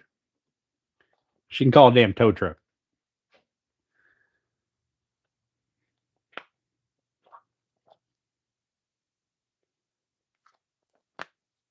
I'll give the kid a warm place to sit and get up the road. But I'm limited on pulling people out of ditches anymore.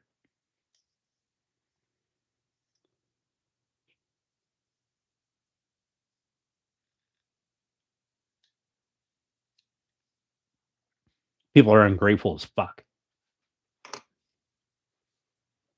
Did I ever tell you guys was it last winter? I think I was on my way to Cambridge, and there was somebody. Excuse me.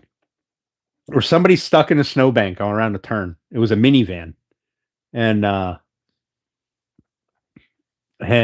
pull you guys out of ditches. That's fine.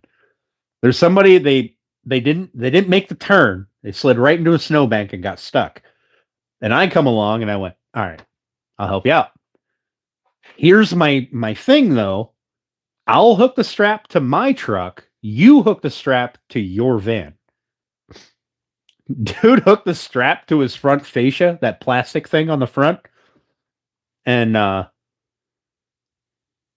told me that I don't know what I was talking about when I told him that he hooked it up wrong. So I said, okay.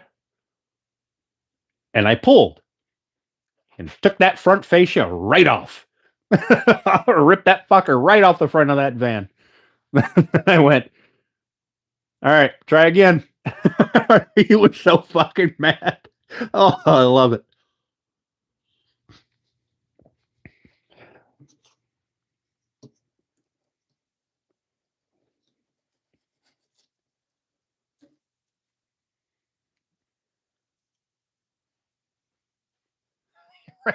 I ripped that front fascia. The entire thing flew off that van. Oh, I loved it. I laughed so hard. Like, how you gonna fucking tell me that I don't know what I'm talking about when you're the one stuck in a snowbank, you fucking dork? And then he tried to he tried to tell me that he needed my insurance and shit, right? And I was like, yeah, no, that's not happening. And so we argued for a bit, and if I recall correctly, I ended up leaving his bumper there and just fucking leaving.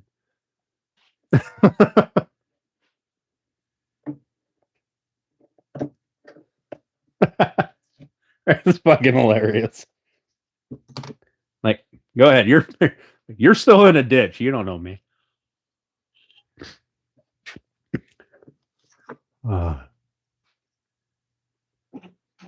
But people are just stupid. My bumper. Right? I should have kept it. There was one time in my old truck, my second gen Ram, the Big Red. I was sitting at a stop sign, right? It was snow. I was sitting at a stop sign waiting to pull out, and one of the newer Chevy trucks rear-ended me, right? He couldn't stop, rear-ended me. I didn't even feel it, okay? That was how slow he did it.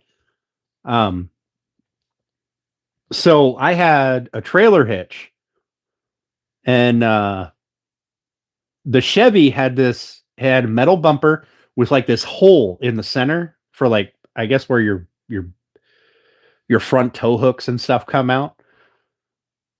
And what happened was that bit popped up over my ball and dropped down behind the ball of my hitch.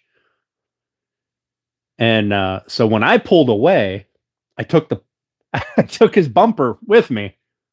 And then this was when I worked at the place there in Waterford, and was like, oh, there's a fucking bumper back here. He followed me all the way to work. It's like, all right. No, it was a good time. He wasn't even mad. He was more impressed that I just drove away with his bumper. He was a little upset that his bumper just popped right off like that, but like I don't know what the situation was. I can't remember exactly. I think I was creeping forward when he popped up over the bumper. So, and he was going so he just slid right into me. And it was just happened to be at the right height that he went over the ball and hooked. And then I was in 4-wheel drive, and Big Red didn't give a shit. It didn't matter what you were hooked to. Big Red would pull it. And I guess it pulled his bumper right off. That was a good time. I think I still have pictures of that. Sitting in the work parking lot with with a bumper hanging off my hitch. It was funny.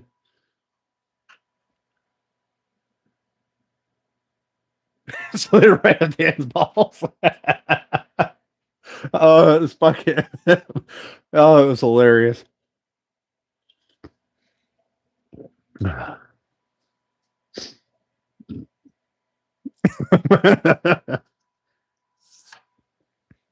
I'm gonna have to dig up those pictures. I'm sure I still have them. If I don't have them, they're saved in a Snapchat story somewhere. in one of my Snapchats. I might have to scroll for a while, but I'll find them. I don't know how long ago did I have Big Red? That was a long time ago. We're talking what, 5-6 years?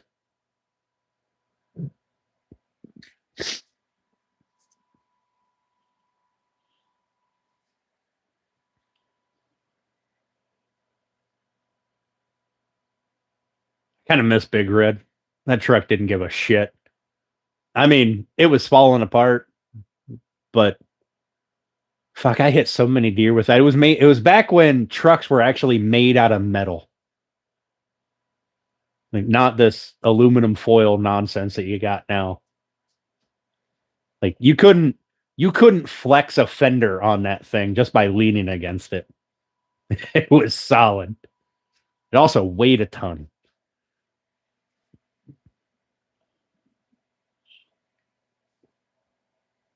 And four-wheel drive never once let me down.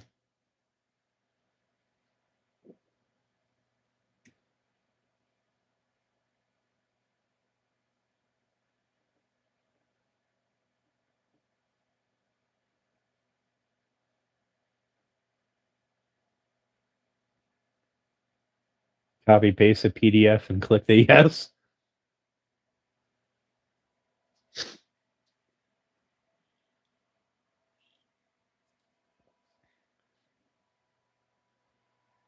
Steph, is that copy paste thing the thing that you have to do from now on, or is that only because the database is still not fully open?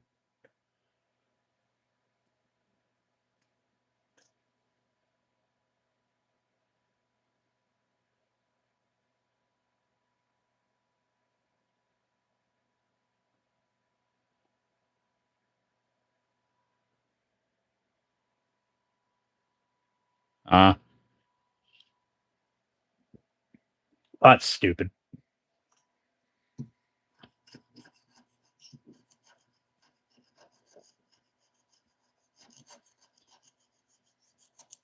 I have had paint on the side of this counter here that I put my planer on. I've had paint on it forever.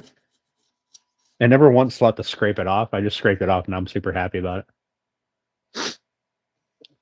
The flag case glass, I haven't gotten it back yet. I got to stop in there tomorrow and talk to him and find out what's going on. Wait, tomorrow's Friday. He's not there. Fuck. Maybe I'll stop in and see if it's done, and I just missed the phone call. Fire looks hot. What's up, Bar Run? How you doing, Troy?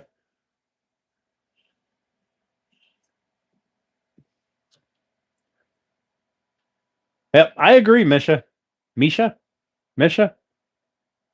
I agree. There's so much electronics that don't need to be there.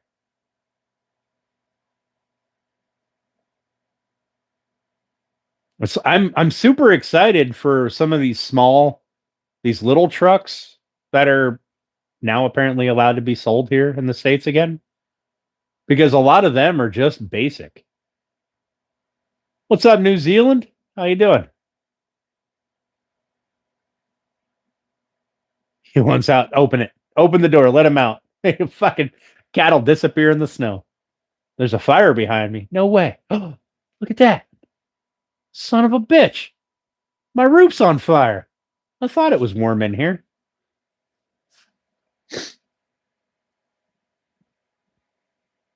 You know what's funny, though? If I turn around, I don't see anything. It's only on here. That's weird. It's weird. I mean, I don't see anything because this is blocking my view of the TV. So I'm just fucking with. We got a fireplace playing. It's a YouTube video for like fireplace 4K or something like that. Green screen. What's up, Rich? How you doing, man? 45 and rain Thursday? Next Thursday? Of course it is. Because why not take the fucking 2 feet of snow that we're gonna have by then and make it weigh a metric fuck ton. Fresh wood, good vibes. Cheers, buddy. Cheers. Doing pretty good, Rich. Just kind of hanging out, chilling, you know, like we do. Watch the flanges. Listen, we almost lost the digit or 4 cutting these, but we didn't. So, see, still got all 10. Look at it. Look at it. Oh, was that a butterfly? A bird? What's that shadow puppet make? Or what's that make as a shadow puppet? A bird? I don't know.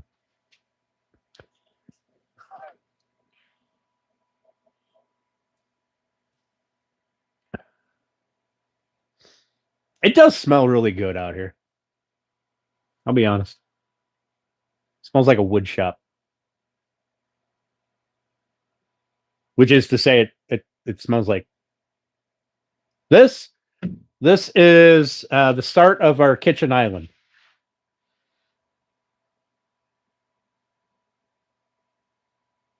So on your breath, yeah.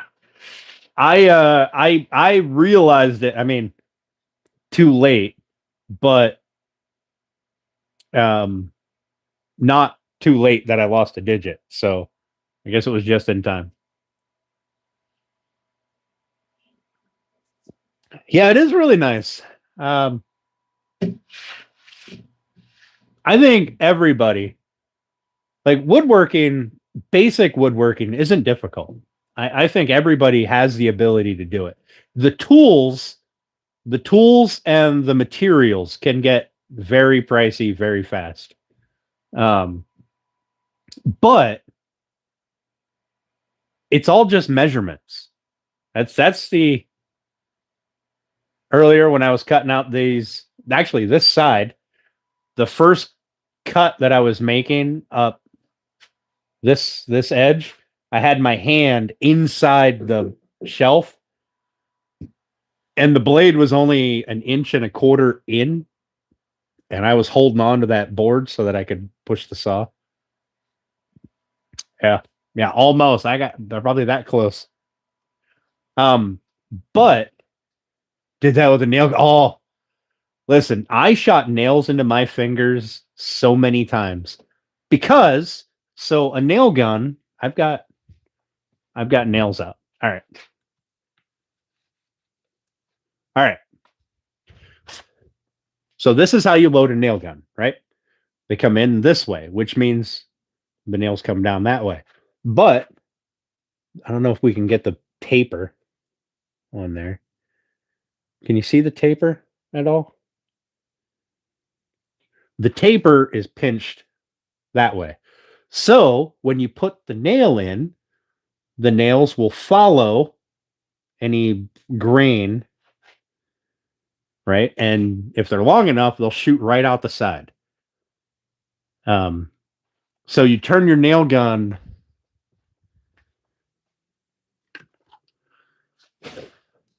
All right. This is your nail gun, right? Your nails go in this way. If you're nailing in this way, your nails have a chance to shoot out the side. If you're holding that, what's on the side? Your fucking finger, right?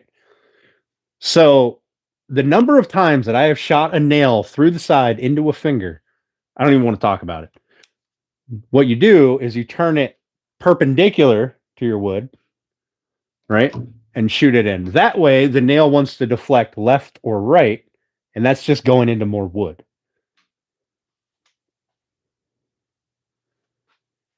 A glittery pink river table on top? No. But there will be pink. Steph, I'm not making you a river table. All right. It's not happening. Also, I dropped that little pack of nails, and I don't know where I dropped them at. I feel like they probably hit the floor and just blew apart. I don't know what I did with them. I'll find them at some. Oh, there they are. So you always put your nails in, or you always want to use a nail gun when you can this way, right? If your wood, the edge of your wood is here, use your nail gun this way. So if you use it this way and it goes with your wood, right? The odds are that it's going to deflect left or right of your nail gun, right? Left or right. So if it hits something and it deflects this way, then that's coming out. A, you don't want that. B, if you got a finger in the way, this thing will punch through wood. Your finger is nothing.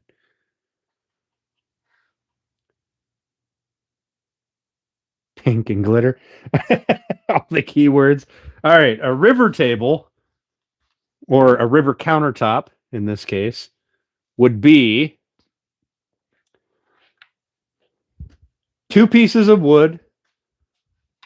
We'll call these the 2 pieces of wood, right? They're usually a live edge, and you space them apart, right? Live edge to live edge, and then you fill this gap with epoxy. And that makes it look like a river, right? Not these, because these are straight, but if these were like wavy and live edge, you get like meandering kind of river look. I'm not doing that. Google river table and you'll understand what it's going to look like. But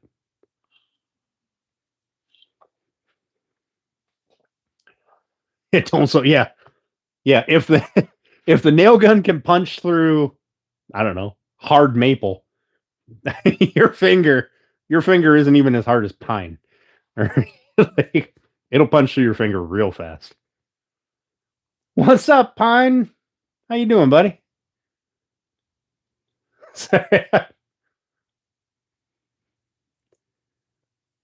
I'll text. All right.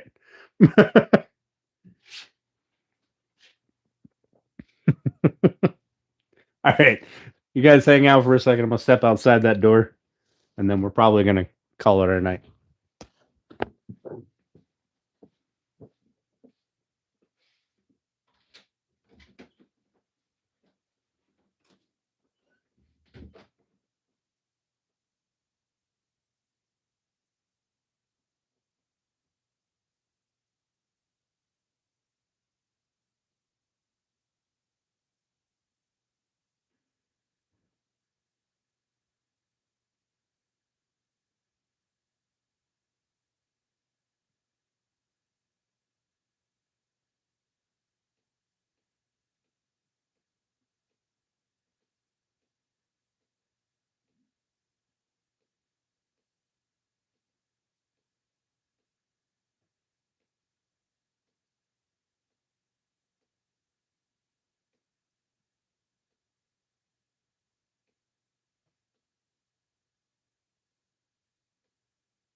Knock the snow off my shoes when I come in here.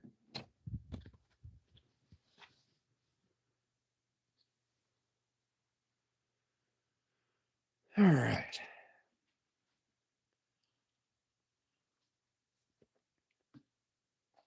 Anyway, proper nail gun usage is a thing.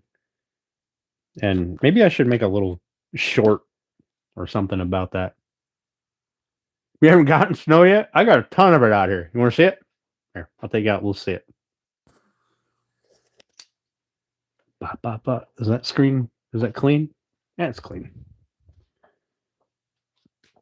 All right. I got to make sure to not hit the speaker. There's snow. Also, there's my deck. When you just look at it, I can't turn the flashlight on. Look how deep that shit is.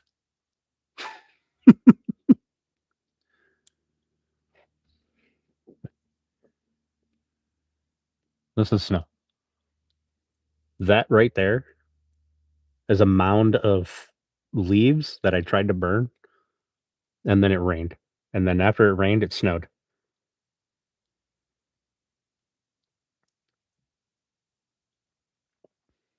But I want to say that right there is probably pushing 18 inches.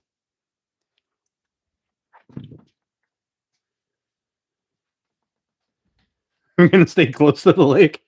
Yeah.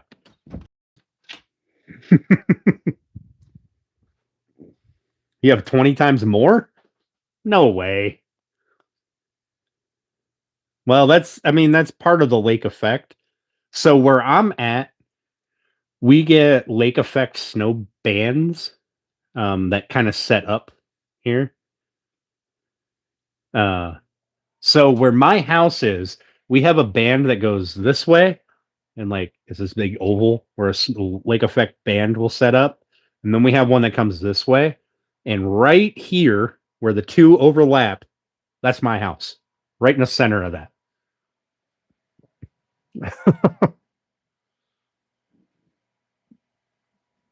So if it sets up in one or the other, if one of the snow bands sets up, then I get snow. If they both set up, I tend to get a lot of snow. Snow apex, right? Now, had I realized that earlier, I probably wouldn't have bought a house here. How far am I from Buffalo? I don't know. What is it, like 2 hours? We're pretty even between Buffalo and Pittsburgh, right?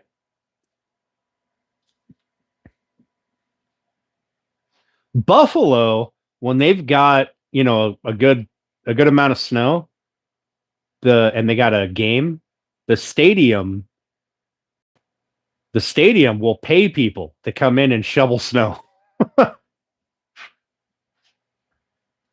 I can't see the picture yet, Steph, but I'll look. Right about an hour and a half from you. Yeah, so 2 hours from me. Yeah, the stadium will pay you to come up and shovel them out. Or help shovel. What do they pay? Like $10 an hour or some nonsense? 10, $15 an hour. But you're just going up there to shovel some snow. So quick. I wouldn't say that it's easy money, but did I buy a shovel? I have several shovels. Actually, tonight, when I was shoveling off my porch, a path for the dog to get down the stairs, I broke my shovel that I keep on the back porch. It's old. It's a couple of years old, and it's a real cheap shovel. So where the handle goes into the shovel bit, it's split right up the slot for the handle, or the pole, whatever you want to call it. It's split there. So how my shovel head just spins. Excuse me. I got to buy another shovel. I don't want to buy another shovel now, because right now the price has probably tripled. Also, Bex, I thought that I had 2 more bags of salt, and I don't. I have like 1 partial bag of salt, which means that I need to go pick up a bag. And right now, I probably won't be able to find any. A shovel build series. I'm making a wooden shovel.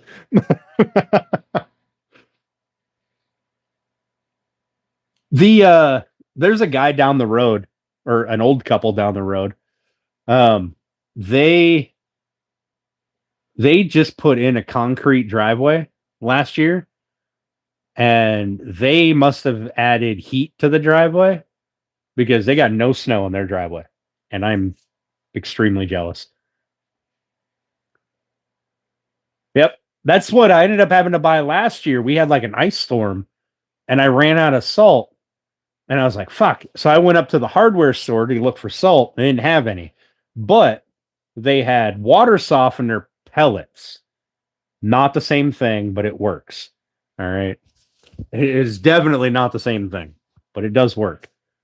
I ended up chucking a bunch up onto my roof to kind of thaw out the gutters, get some of that water running off the roof instead of freezing there and building up a dam.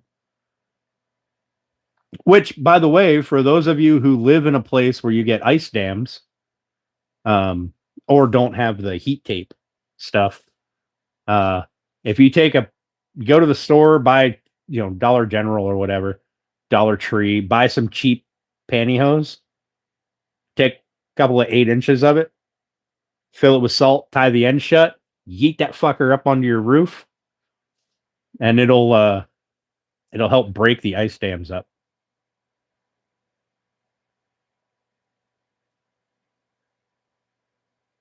Ice dams, by the way, means that water, for those of you who are not from the north, means that if ice is here and your roof is here, eventually the shingles end, which means that water comes into your house, right? So that dam gets bigger and bigger and bigger and bigger. And then you got this pool of water back here that's just dumping inside your house. You want to break that. Salt is the easiest way to do it. It's not the best way, but in a pinch, it'll fix it. Or at least break the dam.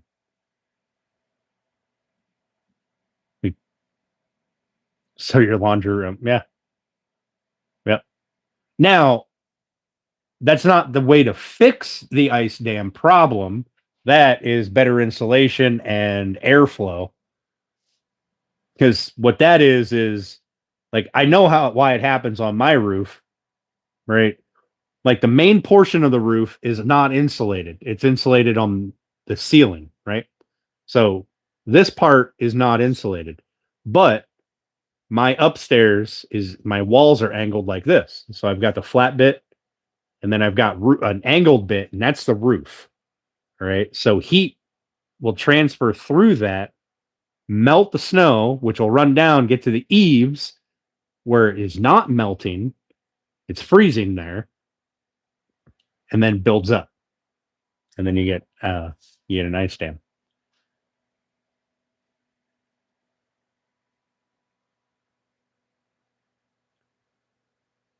So I can always see, like, I know where my insulation ends on my roof because that's where the snow gets deeper. If I have my heat turned up to like 70 or something, like I keep my house at like 65. And even that might be too warm. But Pilato, I appreciate you, buddy. Yeah, I got to head out of here real soon. It's 11 o'clock.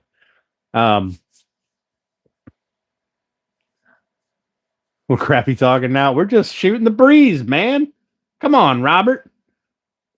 It hates Pilato. YouTube hates the name Pilato. I'm surprised it doesn't just block you from talking. But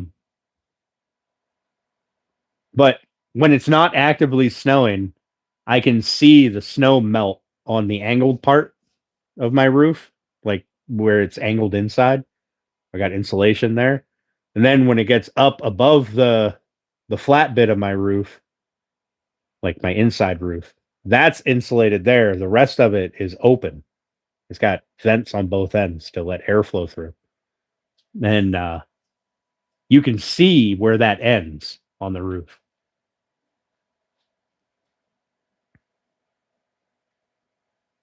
Everyone else.